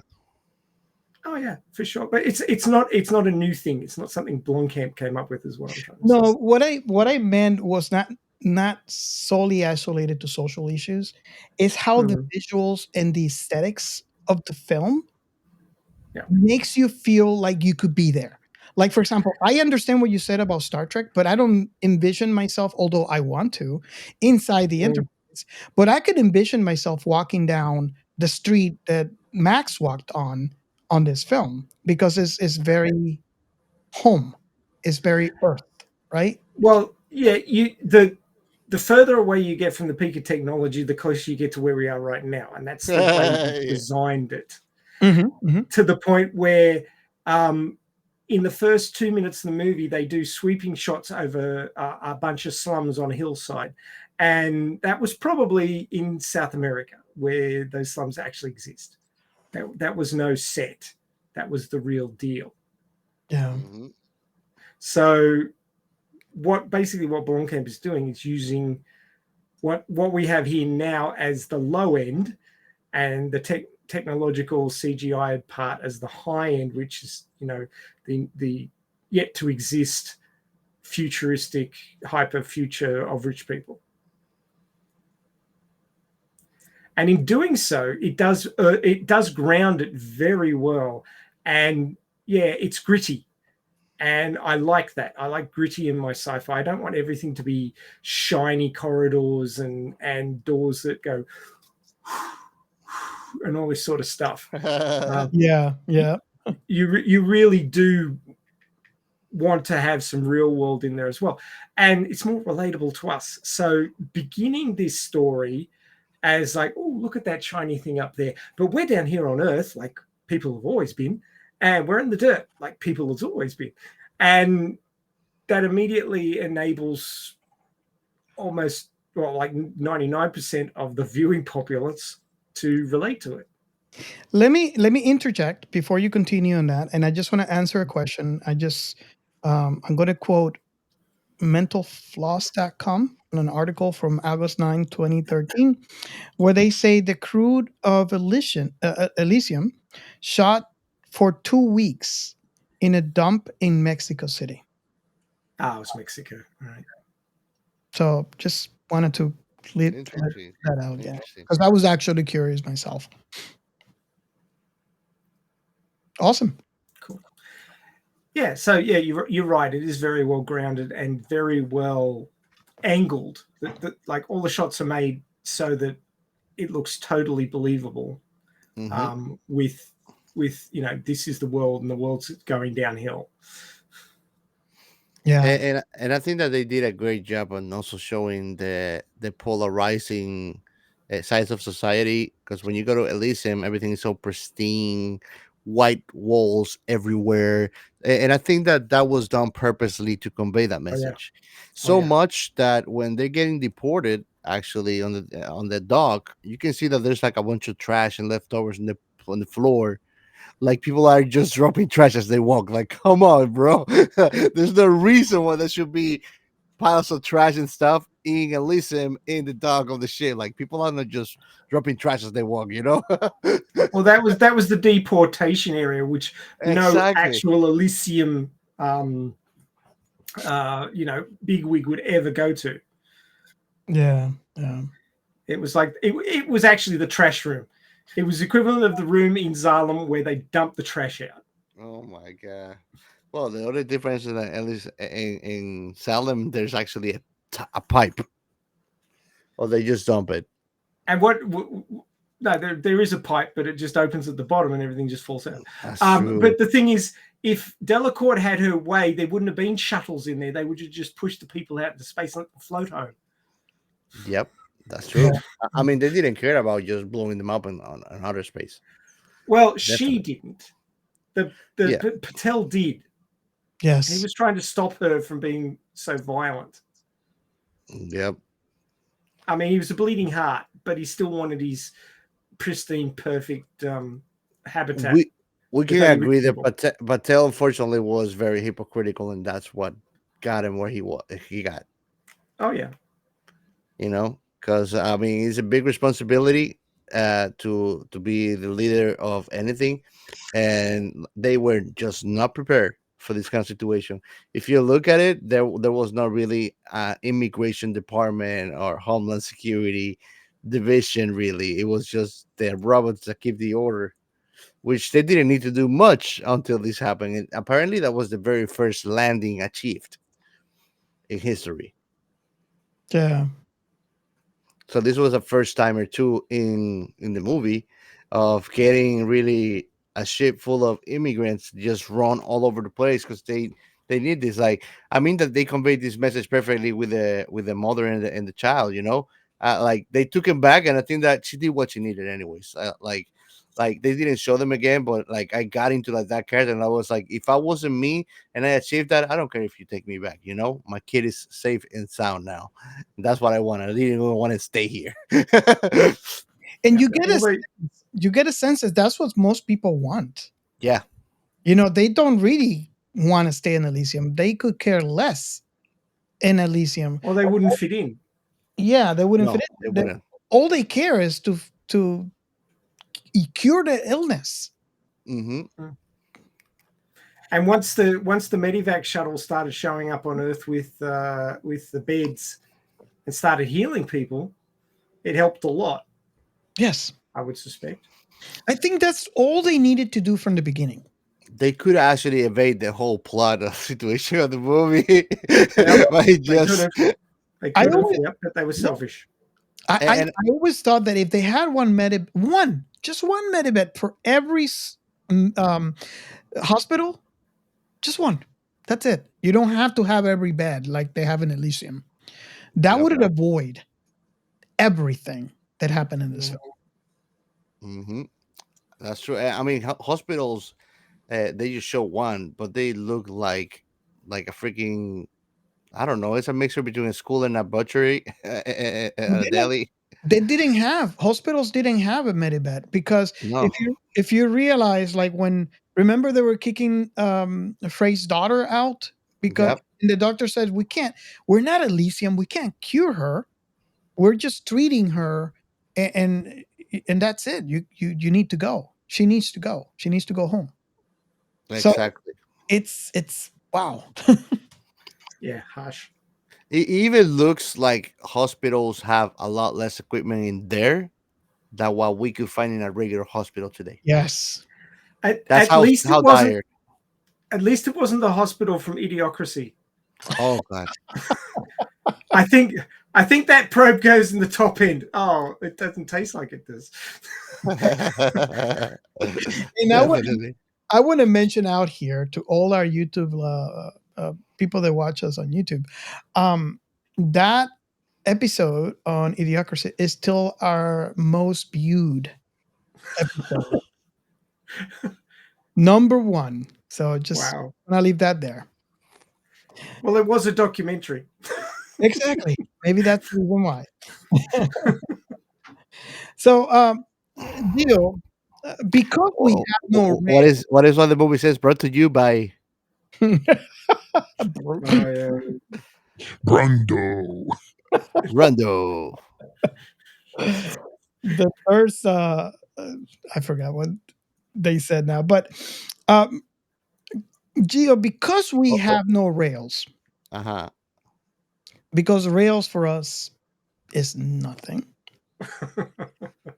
What is your answer to the question? If you even remember what the question was. How about my reaction? How about my reaction? You guys come from Florida, and there's lots of like swamps in Florida, so clearly rails aren't going to cut it. You need a fan boat. Yeah. Yeah. Pretty much. And those things like go sideways so regularly. But anyways, I'm used to just going to a browser with 50 tabs and just jump back into whatever I was. You wanted to know my reaction, you know? I never forgot about that, you know? Yeah, Brought because to you by Carl Jr. you watched this as much as we did, so I'm kind of curious to hear your reaction. What was your perception on that? I think that this movie did the trick to me. I did like everything that I was getting at it. I think that the movie did the job. It felt looking at the technology there, and you know that I'm always like looking and sharing for those videos about new AIs, new mecha robots and stuff like G1 and Atlas. And I knew that by this time also U.S. military openly was working on exoskeletal suits that help soldiers to carry heavy loads, and it just goes like up to the hip, but it helps them literally take heavier loads, go further. You can literally sit down on it because sometimes soldiers are for days out up in the wild, stuff like that. So this kind of technology doesn't feel far fetched. It feels close to reach. I almost feel like I'm sure that I'm gonna live to see this as a regular technology for sure, and probably something more advanced. That's how real they made it, even if it's not the case. But I really like it. This is one of my this movie. It pleases me, even pumps me up to play something that is cyberpunkish when I watch it. I don't know if you guys do that, but like sometimes I watch something just to get me pumped about doing something about it. Nice. If that is your answer, I want to move on to the next topic. Elysium. Okay. I have so many questions, but the first thing that I want to bring out of the way before we go into what questions we all have about that is I was actually curious about the size. And I found online Size doesn't matter. a production crew. Sure. The space station Elysium was 60 kilometers or about 37.3 miles in diameter and about 2 kilometers or 1.2 miles thick. Now, is that the magic number to create gravity? And how much money would something like that massive would end up costing? It seems like it's unimaginable. Well, I think you need to go back a step and say, if you look at what SpaceX is doing right now to try and get reusable regular lift craft going so that we can regularly do stuff in space, because doing stuff in space is hard. Getting stuff out of Earth's gravity well is very hard and expensive. And the cheaper you can make it, the better. Now, somehow in 30 years, they're going to go from what SpaceX hasn't even got working yet to things the size of a couple of buses stuck together, being able to fly from the surface of the Earth all the way up to Elysium without booster rockets or anything. So rocket technology or engine technology is going to advance some ridiculous amount in 30 years. To supersonic flying cars. That's what they have here. Yeah. But I mean, the engine technology proposed for 30 years in the future, because it's not that long. It's 2054, and it's 2024 now, so it's 30 years. 30 years, we're supposed to go from, chemical propulsion to something that is just mind-bogglingly more powerful. And that's probably the thing I find hardest to believe. I would have set this in. Oh, sorry, it's 2154. So it's not 30 years. It's 130 years. There you go. Oh, I'm a dope. Okay, so it might be possible to improve propulsion technology that much, because you've got an extra 100 years. My bad. But it is seriously, those vehicles were stupid impressive, that what they could do. And of course, all of that material that was used to create that massive ring would have had to come from Earth, or they would have had to have got, asteroids, much like the ones floating past my head over here, from the asteroid belt. Fly over there, pick something that's got the right materials, fly it back to Earth orbit, and then mine it and process it in orbit. Are you talking about the Expanse? The Beltas. I might be. But basically, it's a lot of work. Yeah. It's a lot of work to build that thing. I would have been interested to know how long it had been open. They never mentioned. It should have taken more than a lifetime to haul rocks from the asteroid belt back into the orbit. I don't think that you can go with a warp drive or any kind of faster than travel without. I reckon to build that thing, it would have taken 100 years. Easy. Yep. And the reason why I was mentioning that is, and I think I spoke about this in previous shows, didn't really go too much into details. So I'm going to invite one of you to go open up a tab and go to gatewayspaceport.com, and maybe we can screen share. But Ray has better internet. So this is what this company is trying to do. And right now, what they're waiting for is for SpaceX to have, I forgot the name of the biggest rocket that I think it blew up the first time they tried it. Oh, you're talking about Starship, yeah. They're actually waiting for Starship only because that is the one ship that could carry the volume of stuff they need to carry in space to have built this thing. And they are going to have hotels in here.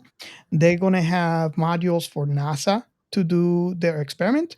And this is the very first project from a private company to create a space station with gravity. And it has two types of gravity they're going to be using. They have the outer ring and their inner ring. If you're actually watching our YouTube channel, you're actually watching, we're screen sharing gatewayspaceport.com. And I welcome to all of you who are listening that are not watching our YouTube channel to go ahead and go into a browser and type that in, and you get an idea of what I'm talking about. this has been going on for a while now. This is an organization that's trying to build. Now, if you actually go into the menu there and select the gateway, it gives you a little bit more information about the gateway, which is the very first space station they want to build. They have other ones that they are going to build eventually, but this is their first space station. And basically all they're waiting for is for and if you can see here on the screen, it has a size comparison to many other stations that we have had in orbit, including the ISS, and you can see it side by side in size. So this is your typical. They are taking the idea from Dr. Von Braun, who kind of pioneered the concept of a rotating body in space to create artificial gravity, which is something that NASA is actually lacking, and the reason why we can't have astronauts for a long period of time in space, because our body is kind of used to gravity. Granting this is not going to be one. I don't think it's going to be 1G. I think it needs to be a little bigger for 1G on the outer ring. But I think that's a step in the right direction. Well, actually, it's all got to do with the spin speed. The faster you spin, the more centrifugal force you get, I believe it's called, and the higher the artificial gravity. So basically, it doesn't matter what your radius is. If you spin it at the right speed, you can simulate it 1G. The issue that I think we have, and why I'm bringing up size, is if you have something small enough and you spin it at 1G, I think it could cause some issues, not only to walking, but to your eardrums. And this is how we keep, balance when we walk. So that's the reason why I said I think to be more natural, it needs to be a wider radius. They need to spin at the 1G rotation. Now, this over here is going to be around 550 guest rooms. And that's just counting for paying people, not counting for staff, because there's going to be staff. This is going to have restaurants. It's also going to have modules for organizations like NASA and any other space organization within Space Force.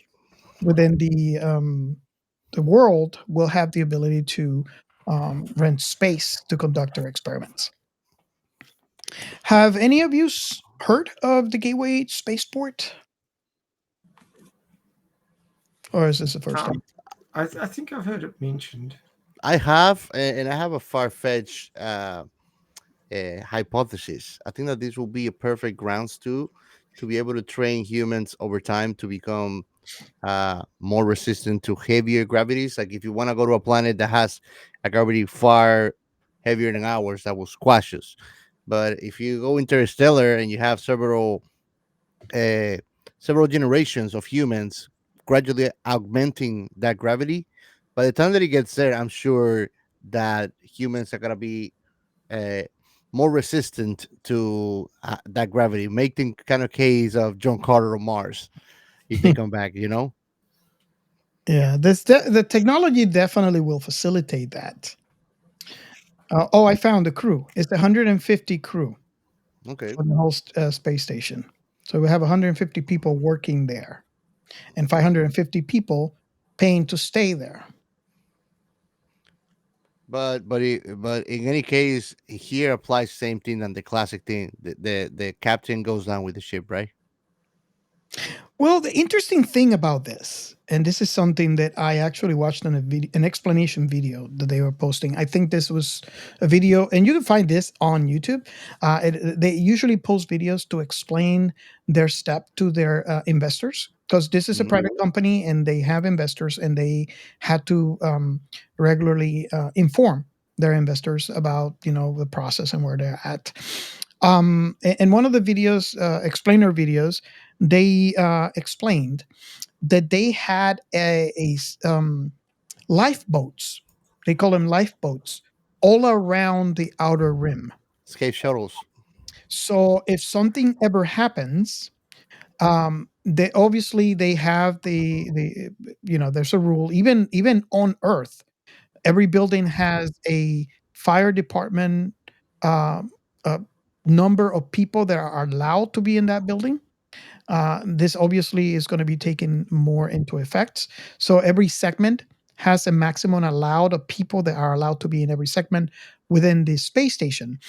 So if something ever happens, there is an easy FX accessible skate pod near and it's all around the ring. And I don't think they show it on the picture that we're displaying right now on our video, but there are space skate pods all around the outer rim, and people would just go in and it will automatically just go down to Earth. They're designed to be autonomous. So they just go down and they reentry, and people down Earth will actually follow via GPS and go rescue whoever goes down.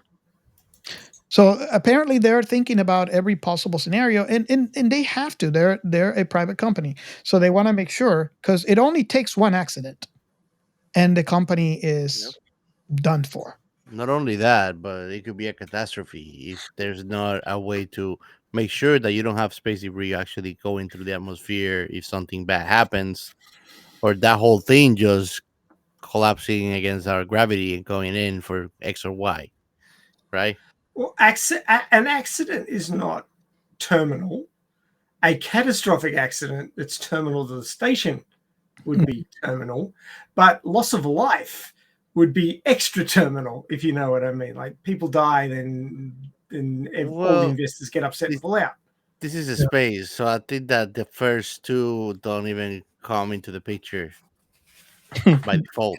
I think any life would be a negative impact on the company. Yeah, no, but and I think that anything that happens in outer space is certain death, because this doesn't seem like they're gonna be wearing spacesuits inside of it. It seems that it's being conditioned for feeling like a habitat. So it's something that has to be vacant of any kind of mistakes. And Ray, if you can scroll down, I'm going to show you my favorite part about the Gateway Space Station. Actually, Scup, I didn't know you were at the bottom of the. And almost there, a little bit more there. So if you've seen this is actually the center ring. This is the ring that, people will come in and out, or the spaceships will pick up and drop new people into the station. If you remember, this is very sci-fi, because this, when I look at this, it's taken straight out of 2001: Space Odyssey. This is where the Pan Am ship will dock and drop the new people in. The Pan Am ship. Pan Am. I remember that. Wow. I remember they thought Pan Am would be running space shuttles privately at some point. Until they actually bought the rights, and then they went bankrupt. Now, just going back to the actual movie, remember there was this movie that we were talking about? Oh, yeah. And the one. So I found a website, a very ancient one called SpinCalc, which was created in the year 2000 by Theodore W. Hall. Nice. And it's basically just a JavaScript calculator to work out how fast a habitat of a particular size needs to spin to get 1G. So I put in 60 kilometers because that's the size of Elysium. Mm-hmm. And a 1G to create a centripetal acceleration of 1G, which is creating a simulated Earth's gravity of 1G. You need a tangential velocity of 767 meters per second. And you need to do 0.12208 rotations per minute. And a quick calculation later, it takes 8.2 minutes to do one revolution. Oh, And that will create at the outer surface. And of course, the outer surface wasn't exactly where people were standing, so it's probably a little faster. But on roughly 8 minutes for a rotation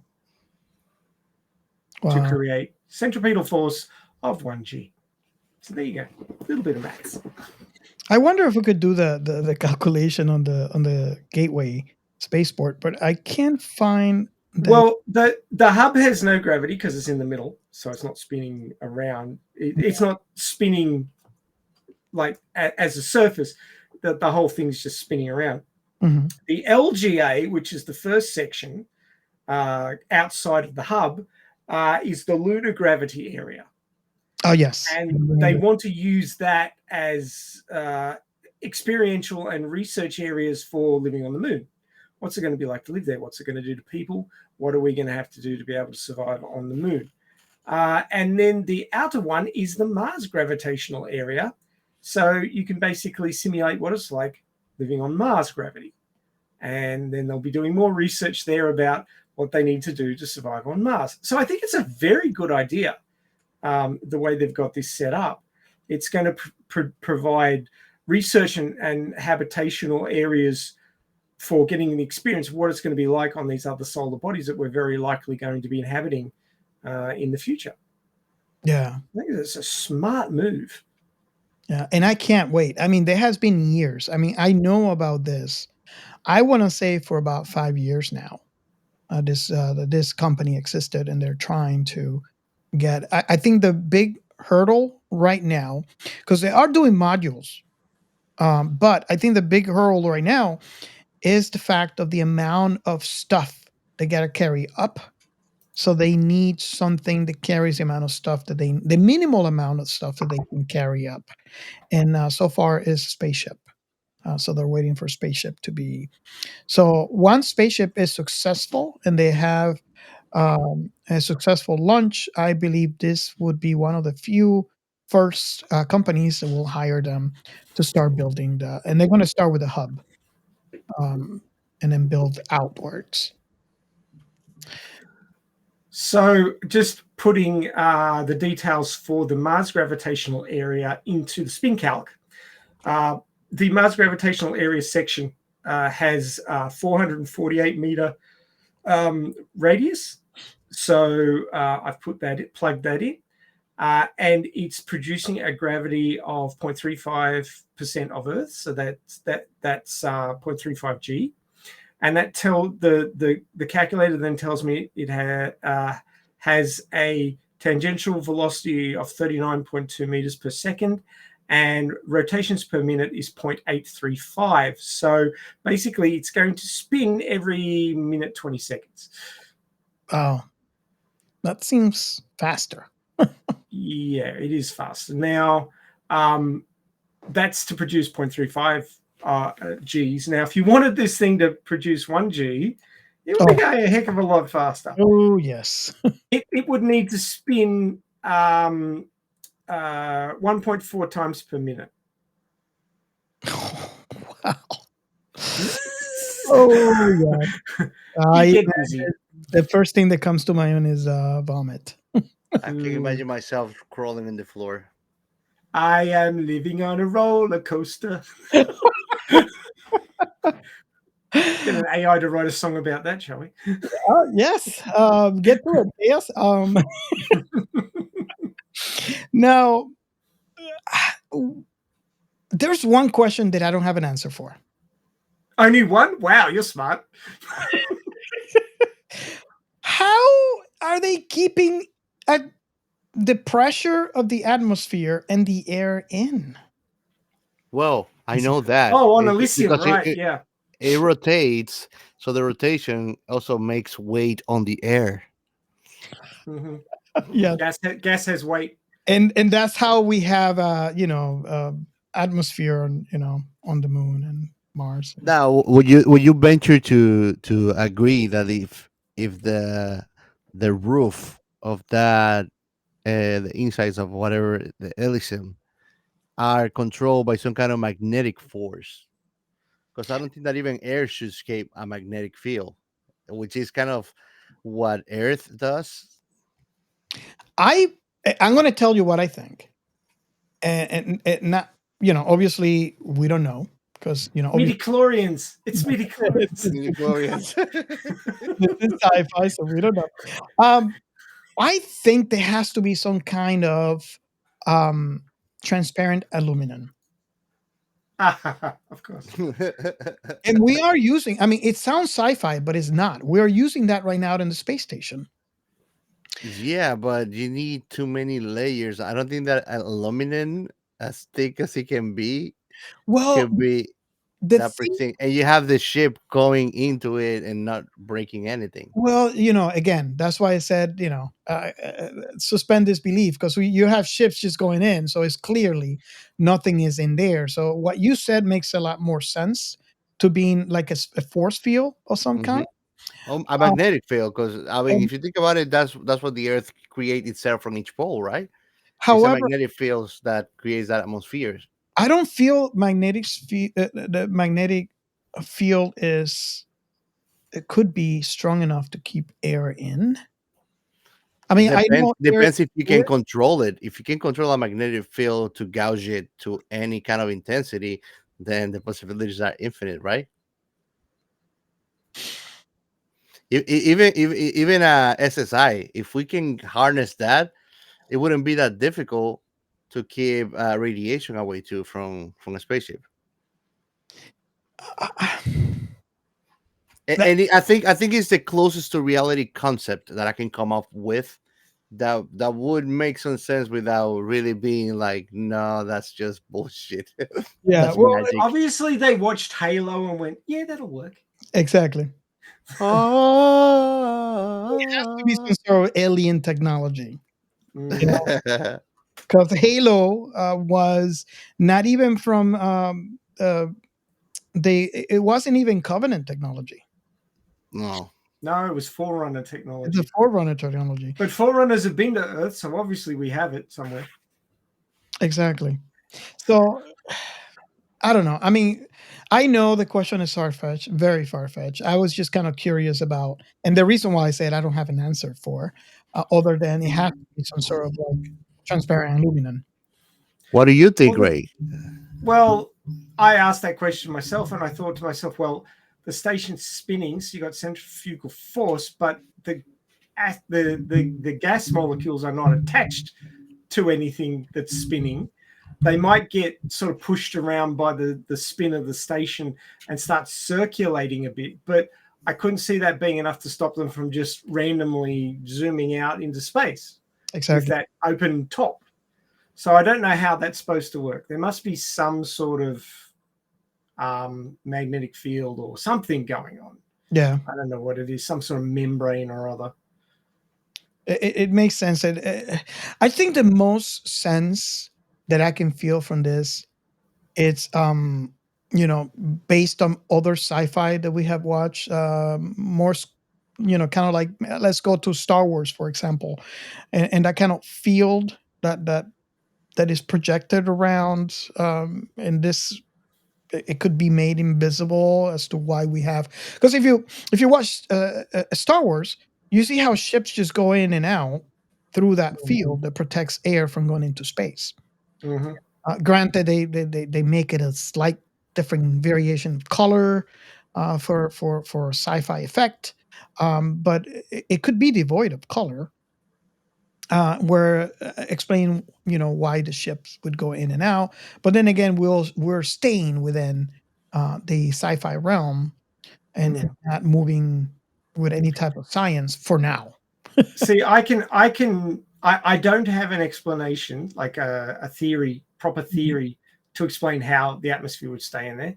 I can make a few excuses why, which might help it keep it in there, but basically there's no pressure outside and there's always pressure inside. It's going to rush out. Oh yes. That's all there is to it. You don't have the gravitational pull of the entire Earth to keep the atmosphere on the ground. It doesn't exist on this station. So yeah, can't quite work out how they did that. Obviously, they have gravity plating, according to what we saw, because in the docking bay, which we know is in the center, much like in the Gateway spaceport that they're planning, and they were standing up on the decks. So they that must have gravity plating of some description. it's funny that you mentioned that, because that would definitely explain why the air doesn't rush out if they have some sort of gravity plating. Well, it would help. I don't think it would prevent it from leaking out, just because gas molecules have a lot of energy and they just try to expand and expand and expand. There is atmosphere. They've discovered atmosphere all the way out to the moon. Very, very thin atmosphere, like a few molecules of various atmospheric gases, but it's there. I mean, it does get away. Yeah. So yeah, I'm not entirely sure. And then there's the whole thing about the space station sitting up above the not as protected as the surface of the Earth by the magnetic field of the Earth. It would still probably be somewhat protected, but nowhere near as protected. So there'd be radiation problems. There would be stripping of atmosphere problems from solar wind. The thing should be better protected than it is my feeling. Do you feel that its proximity to Earth might help it? Because, I mean, technically, it is still falling constantly to Earth.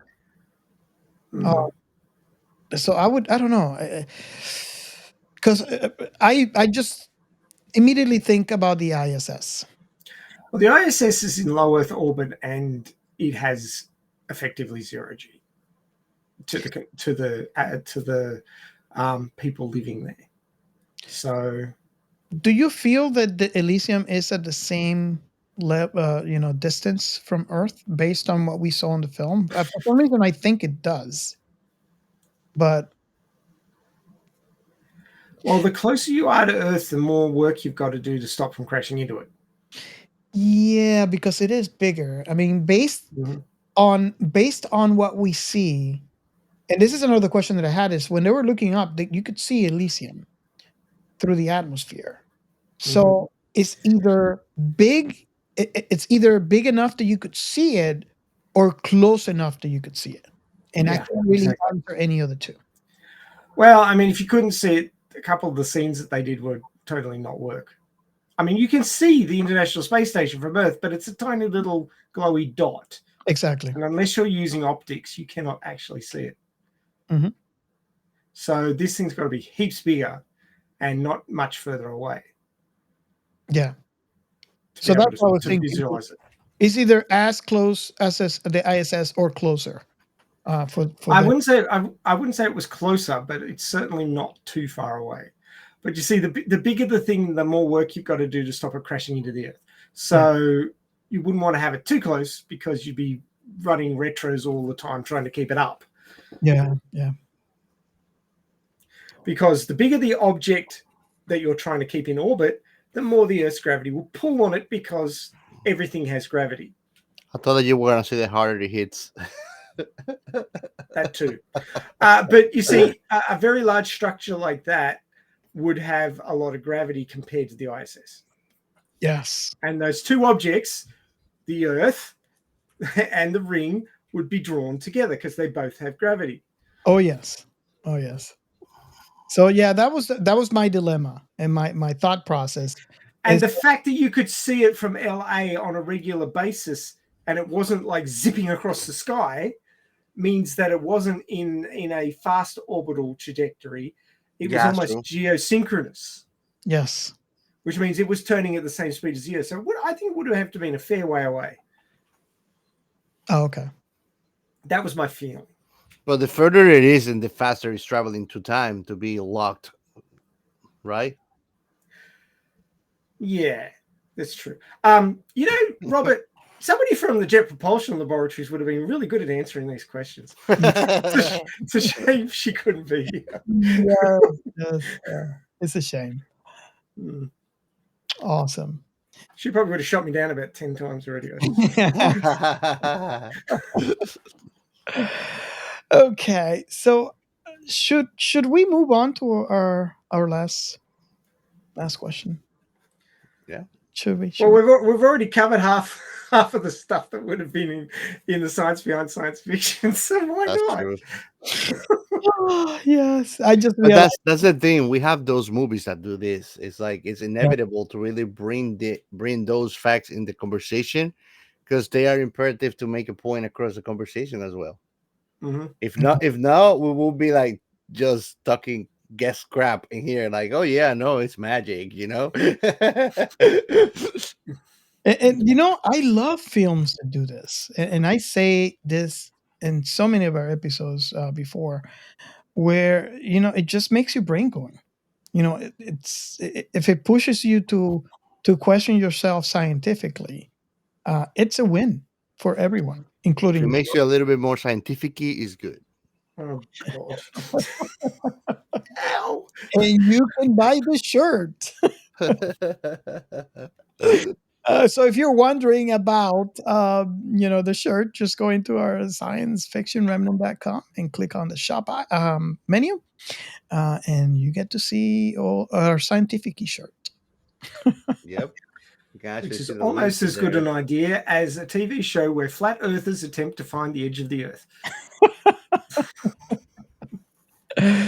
Nice. Okay, so I think we're ready for our last question. And the last question that we always ask in the show is, what is your last impression of the film? And this is basically a summary of all of your perspectives from the very beginning all the way to now, and how you see the film today. And so I'm not sure who wants to go first. Or if you want me to go first, you want to go first? Okay, Ray will go I'll first. go first. Main reason I want to go first is it's 28 degrees in this room already. I'm getting a lot of heat. The sun is actually out. We had rain all weekend, so Nice. it's actually nice to see the sun. It's not nice to feel it so much. But We're not it's being rude to wintertime, and I'm we're not getting being cooked. rude with Ray, but he's getting roasted. I am, quite literally and figuratively. But anyway, yeah. So Elysium. What do I think of the film? I had a bad impression to start with, as I mentioned, and obviously That's called prejudice, not impression. It sure is, and I apologize for that. It was remiss of me to start out like that. He watched it first time he watched it was like this. Yeah, pretty much. Pretty much, yeah, I was Hating on it for Alita. Yeah, that's right, and it was stupid because this is a really good movie. Science has a few holes in it, but pushing that to the side because we don't really know what is going to happen in the future. We can only vaguely predict it and hope that we're somewhere near the target. But I really feel like, as an exploration of the haves and the have-nots, an exploration of desperate people doing desperate things, the rich people trying to keep their privilege and not share it with anybody else and just let the earth die. The earthiness of the film, the grittiness, the way it felt real, because it showed things that you would see today alongside ships that could hover and flying Roombas and flying Roombas. Yeah, that was my first thought when I saw those drones, man. Yeah. That's flying Roombas.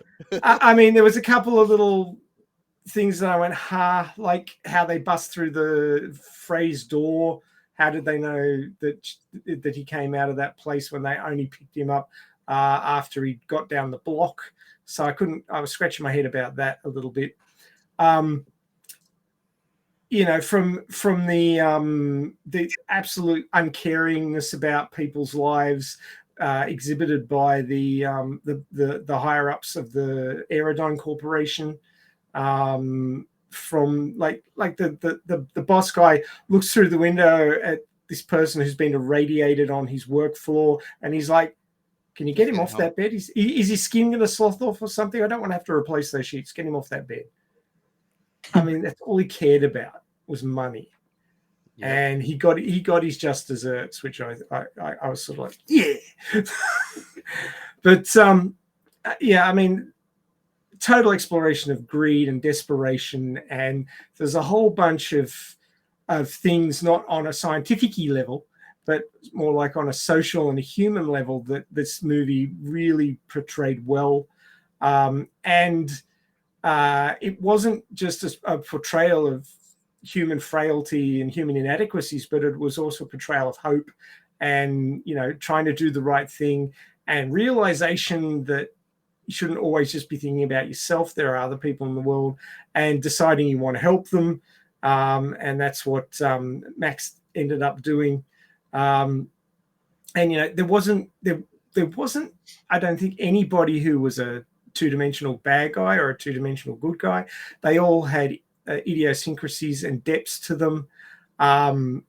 People attempting to be better, people being worse, and then realizing at the end of their life that that they just screwed it all up and they should just die. There was a whole lot to this movie. There's a whole lot of depth. And of course, I'm a different animal now because I watch things to analyze them for Science Fiction Remnant.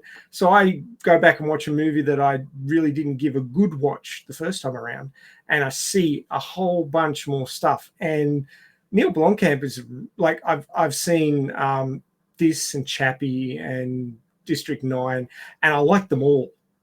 They were all good.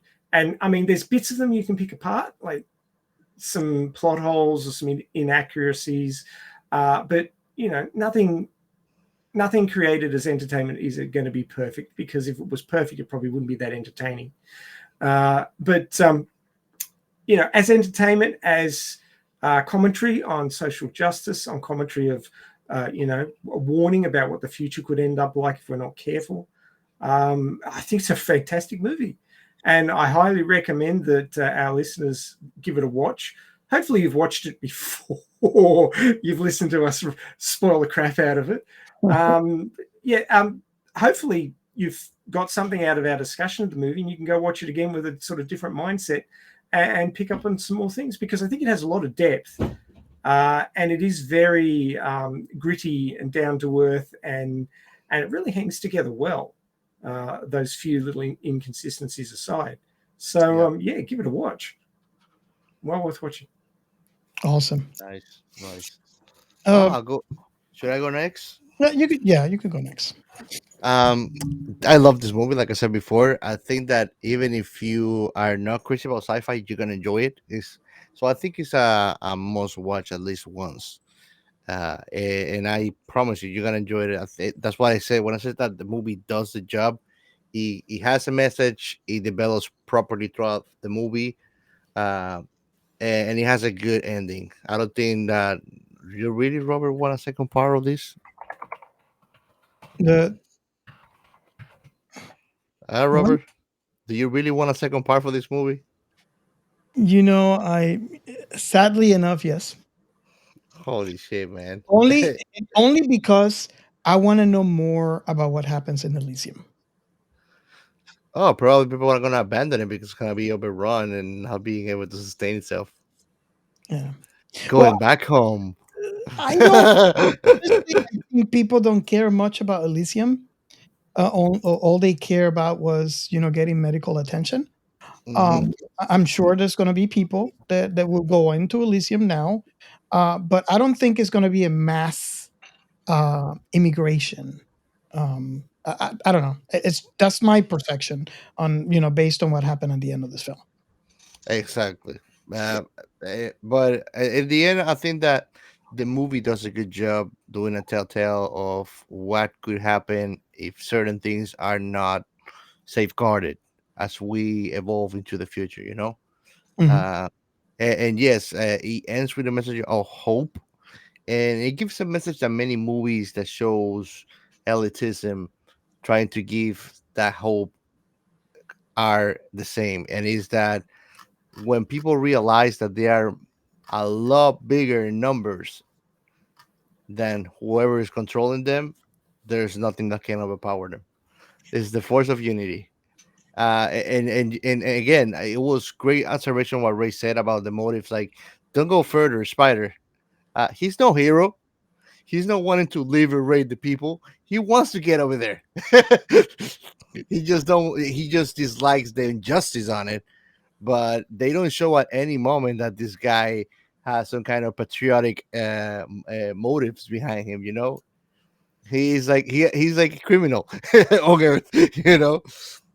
So it shows you how all people, no matter what your backgrounds are, too, can come together when they have a common goal too. And Yeah. at the end, he was not really a bad guy, but at the beginning of the movie, he was not a good guy neither. You know that. But I think it's a must watch, and I really did like it. I might even watch it again whenever I want to feel pumped about rabbits. Nice. Okay, so I guess that leaves me. This has not quite the happy ending that I wanted, but it does have a happy ending. And I think I can quote Spock from Star Trek, especially from the Wrath of Khan, in saying, logic dictates that the needs of the many outweighs the needs of the few. Yes.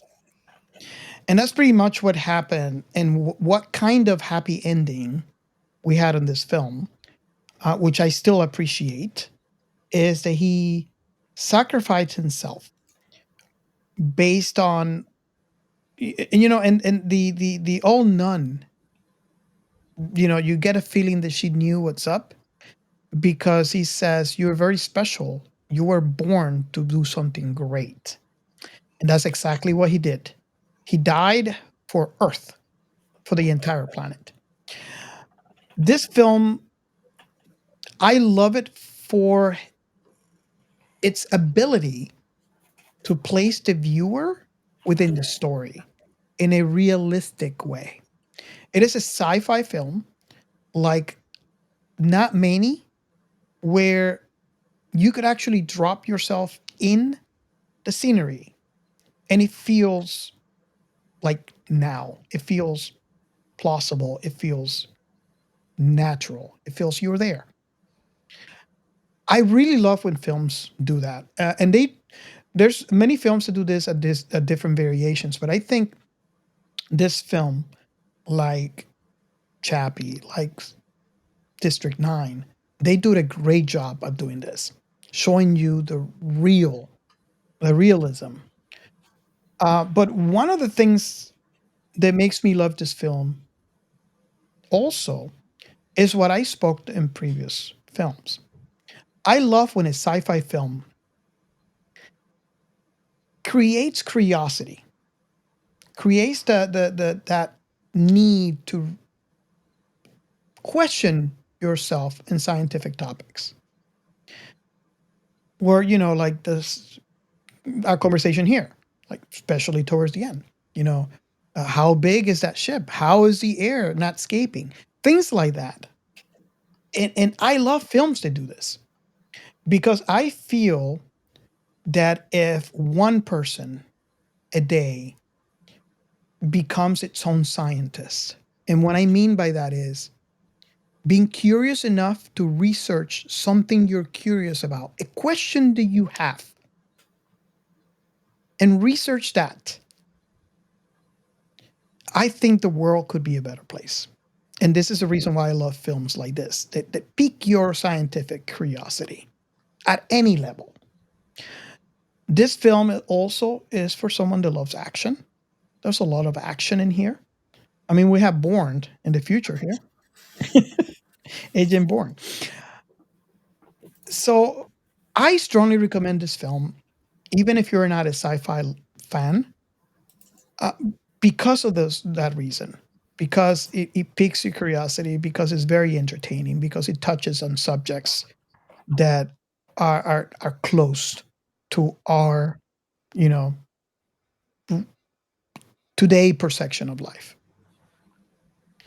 So that is actually my last thought. I am strongly recommended, and I am very curious to hear your thoughts, even if they are negative ones. You can join our Discord or reach out to us on our socials and let us know what you think. Okay, so are we ready for the last segment? Being that I thought we already did it all the way through the show. we Yep. kind of cover some of the stuff without not even. Yeah, there's some other stuff, I guess. Yeah. Okay, here's our next segment. Sci-Fi. Compared to some of our more recent IPs that we've covered, this one had a lot of fun tech in it, which gives us something to talk about. Of course, space stations, you could talk about them for days because there's all sorts of considerations which we've already covered. So I won't go back over that. We have mentioned military exoskeletons before this, but I'm looking at a website at the moment called the Exoskeleton Report, which I will now attempt to share. Where is it? That one. Share. So this is the Exoskeleton Report, and it's talking about 19 military exoskeletons in 5 categories. I could spend tens of minutes on this, so I won't, but it covers the history of exoskeletons, challenges and opportunities for military exoskeletons. And then the categories are, and I thought I'd go through this quickly, is full body military exoskeletons, lower body powered military exoskeletons, which is the ones that we were talking about before, passive military exoskeletons, so that's just sort of like support skeletons rather than increasing your body's ability to lift or move.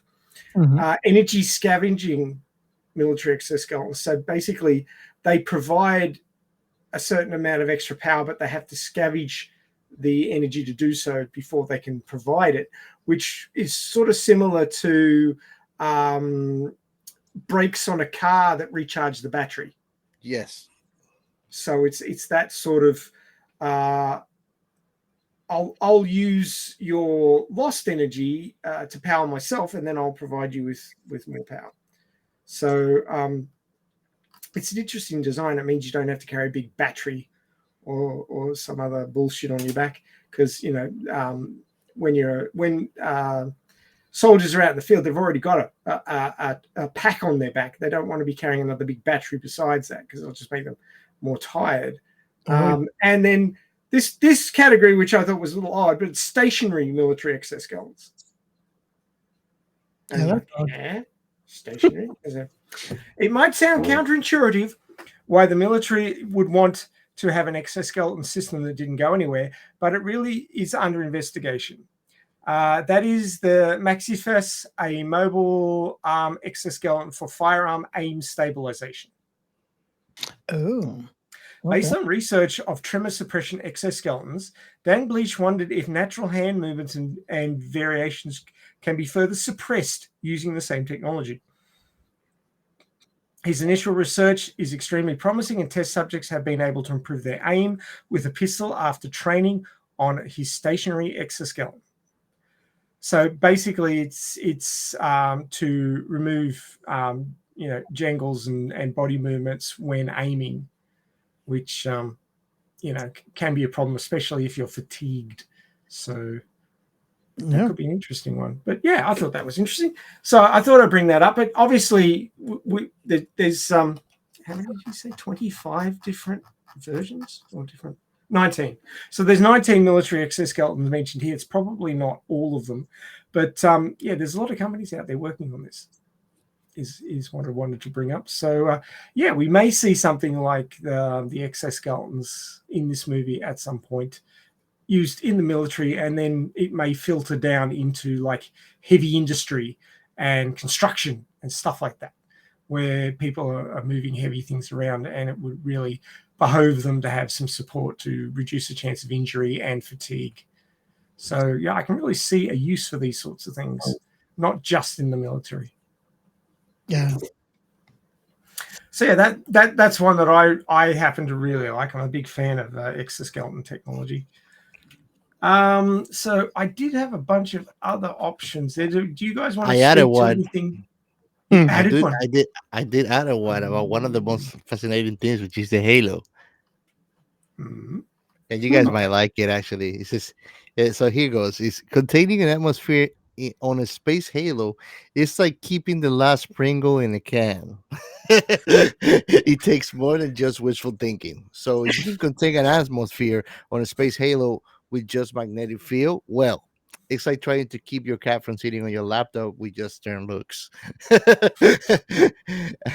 And when it comes, what do you say? Unless it's mushy. Well, yeah, no, that one you have to actually spray it with water. So for gravity, for example, the main trick to holding onto an atmosphere is gravity, right? Think of it as a giant vacuum cleaner that keeps all the air molecules from floating off into space. On Space Halo, you'll need fake gravity by spinning the whole thing like a massive cosmic merry-go-round. When it comes to structure and sealing, your space halo needs to have as airtight as your grandma's cookie jar. No cracks, no leaks. Nothing that lets the precious atmosphere escape. Imagine trying to keep a bunch of cats in a room with an open window. You need some serious containment measures to keep them all in place. Magnetic fields. A magnetic field alone won't keep your atmosphere from bolting, but it does play the role of the cosmic bouncer. It keeps the unruly solar wind and cosmic radiation from messing up the joint. On Earth, our magnetic field fends off solar particles like superhero deflecting laser beams. Your space halo would need the same kind of protection to keep things cozy. Atmospheric maintenance. That's very important. Just like in your fridge, the atmosphere needs to be constant restocking. You need life support system that generate and recycle air, kind of like world most high tech air freshener. Keeps it will keep the atmosphere fresh and breathable. It's a full time job, guys. And lastly, but not least, is the temperature regulation. Without an atmosphere, temperature regulation will be as chaotic as trying to control a toddler on a sugar high. Definitely. So you need assistance to keep Halo from turning into either a frozen wasteland or a roasting oven. Think of it as installing cosmic thermostat to set it comfy. What do you guys think? I want to see that movie. I'm surprised that we got a simile that wasn't about cats, actually. Every time I think about the atmosphere now, I'm going to think of these tiny little cats bouncing off each other. And just to get back to my point, sure, while magnetic fields is not great bodyguard on your atmosphere, it can keep you from running off on its own, Like the cats. Yeah, exactly. Hey, it was a good point just to use cats as a comparison with something very hard to control and pin down. Cats are. Yeah, mushy is. If you watch our YouTube channel constantly, you wouldn't know what the Grace cat's butthole looks like by now. What?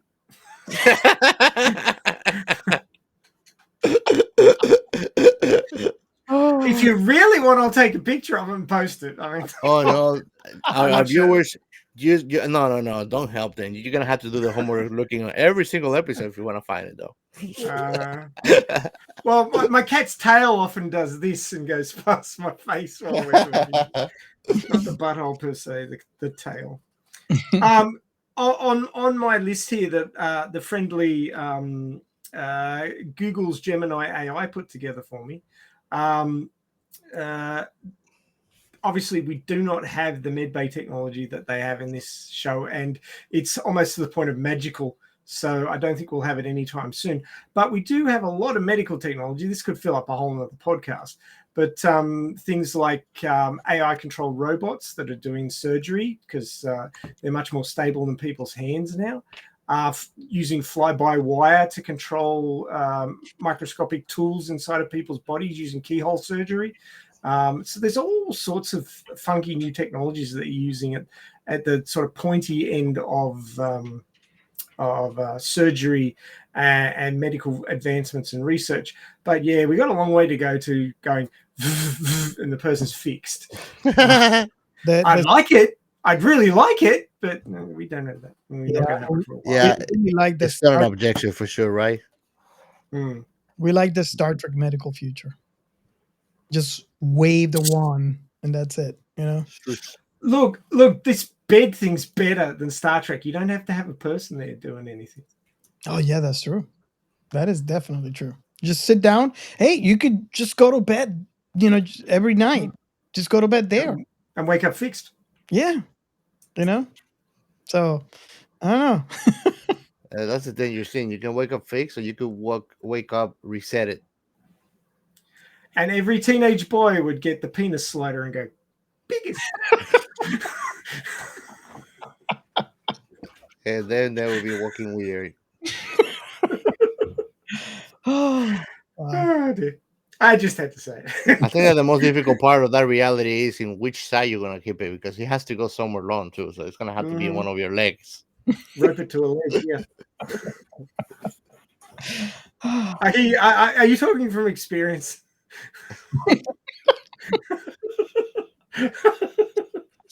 Oh God. So other bits of technology that was in the show, brain-computer interfaces. Obviously, another thing that Elon's companies are working on, and they've had some success recently. So that tech is coming. There's a lot of people who are afraid about having things put in their skulls attached to their brains. Fair enough too. But for those who, you know, without it, you know, are disabled or what have you, I think it's going to be a game changer for them. So I think that technology will continue to develop. Obviously, artificial intelligence, what we have at the moment isn't true artificial intelligence. As I've said before, it is highly advanced software which simulates intelligence. It doesn't actually have intelligence. It has to be trained. Well, babies have to be trained as well. But it's going to probably be a while before software actually becomes self-aware and starts training itself. We haven't got there yet, but the speed of things are going, it could be just around the corner. Who knows? But that's not what we call AI at the moment. And then, of course, there's going to be all sorts of legal issues with all that stuff as well. Space station and infrastructure, we've mentioned all that before, but it was a marvel of engineering. And we're still trying to work out exactly how it kept its atmosphere, but there you go. And weapons and defensive systems, missiles that you can launch from the surface of the Earth, and they're going to get into orbit, and they're only like this. Wow. Yes. Yeah. I mean, I did say that engine technology had improved in like exponentially, and the engines on those missiles, they either cost the GDP of, you know, several countries, or the technology is just gone in leaps and bounds. And that's basically what Elon would love. He would love to have super advanced engine technology that uses very little fuel mass and get a high amount of thrust. Sorry? Look at that Bugatti. You don't need a massive like tank full of fuel. The hydrogen car? It's basically a car he got in to get to Elysium. I'm like, yeah, I won that. Yep. It goes supersonic and gets there in 15. No boosters, no solid rocket boosters, no nothing. Yeah. Just get in and go. Yep. Literally. And I mean, maybe it had some sort of anti-gravity, because if they've got gravity plating on the space station, which it looked like they did, they might have anti-gravity systems as well. So if you can make the vehicle weigh almost nothing, you can make it go into space on almost nothing. Yeah. You know what it reminds me of? That shuttle reminds me of the special shuttle they show in The Expanse when Alex is escaping with a military lady from Mars, and they find this high-tech shuttle that is in outer space that looks just like that, but without the four-legged turbines. I don't know if you remember, Robert. I think but it was something very similar. And I mean, it's fast as hell because it goes supersonic and it makes it from Earth surface to Elysium in 15 minutes. That's fast. Yes. Yes. So I do agree with you, Ray, and this is something that I mentioned in almost I don't know how many episodes in our show here, is that once we can um, discover how to control I think it's called gravitons. Yeah. Um, then space travel would become a breeze because the main issue that we have is the escape velocity from the Earth due to gravity. So if we can control somewhat gravity for that, you know, vehicle, then things will become a lot cheaper because you're not going to need that extra fuel. That I mean, it's impressive if you look at the rocket, especially the one that went to the moon. If you compare the habitable area versus the area that is just fuel, it's crazy. The people and their supplies, the amount of rockets you need to get them up into space. Exactly. It's It's insane. huge. Yeah, So, once half of the rocket is no fuel, we're gonna get somewhere. Yeah.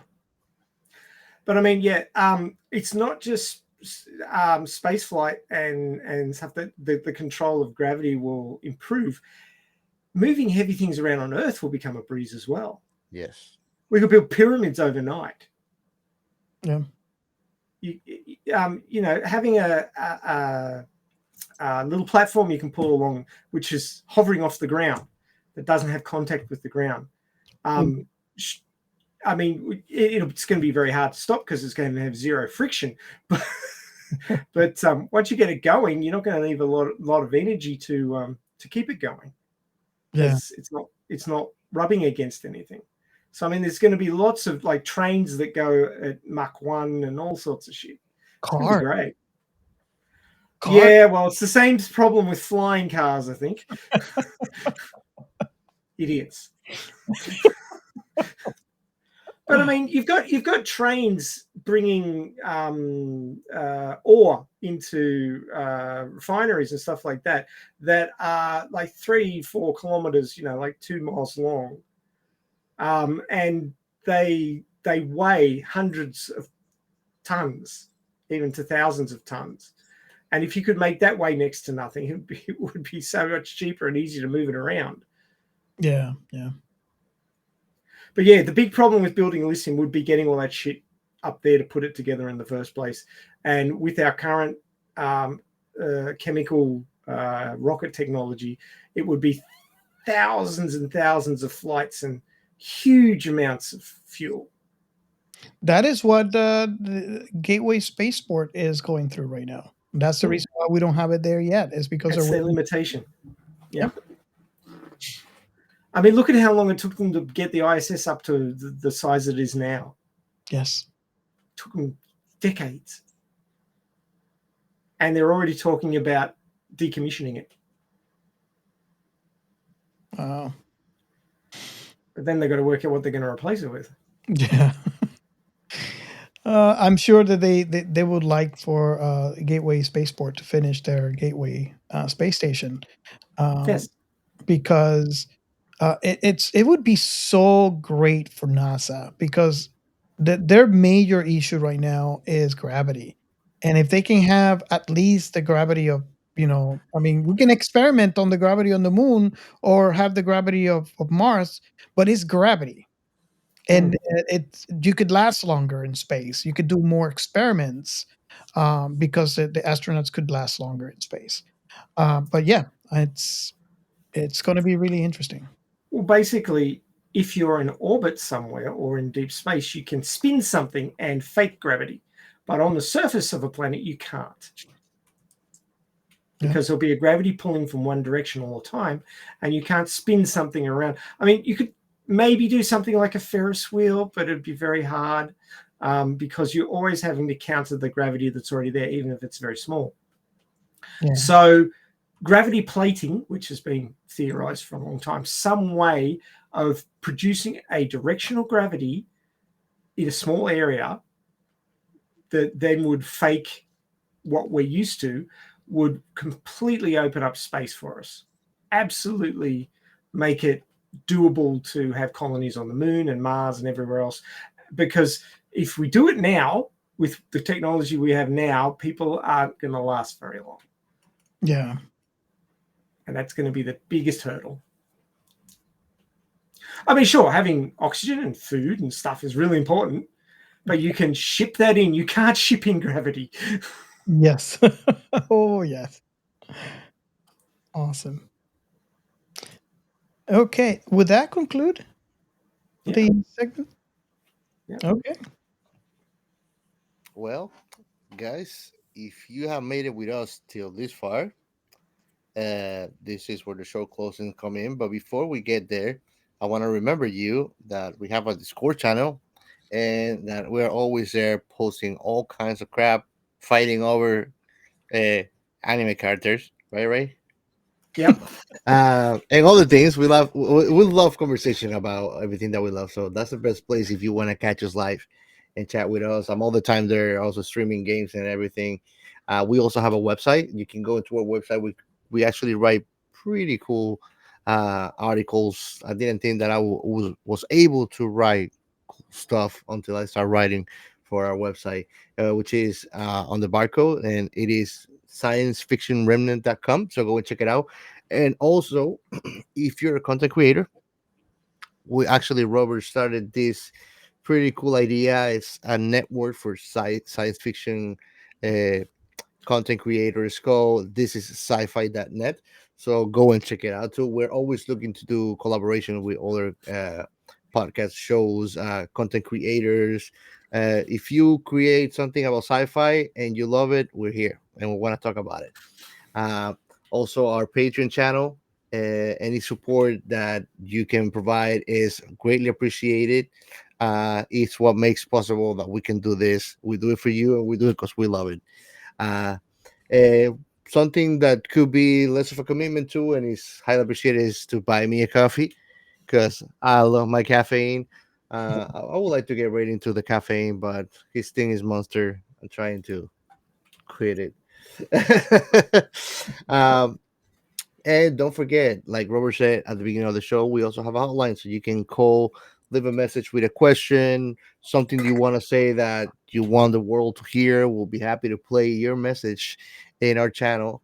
And you can call to the 1-305-563-6334. That is 1-305-563-6334. Thank you all for joining us. Check on our back catalog for IPs that you enjoy that we have covered in the past. Also, feel free to reach out on Discord again and let us know if you would like us to cover something that you like that we haven't played through yet. And we'll see you next time here at Science Fiction Remnant.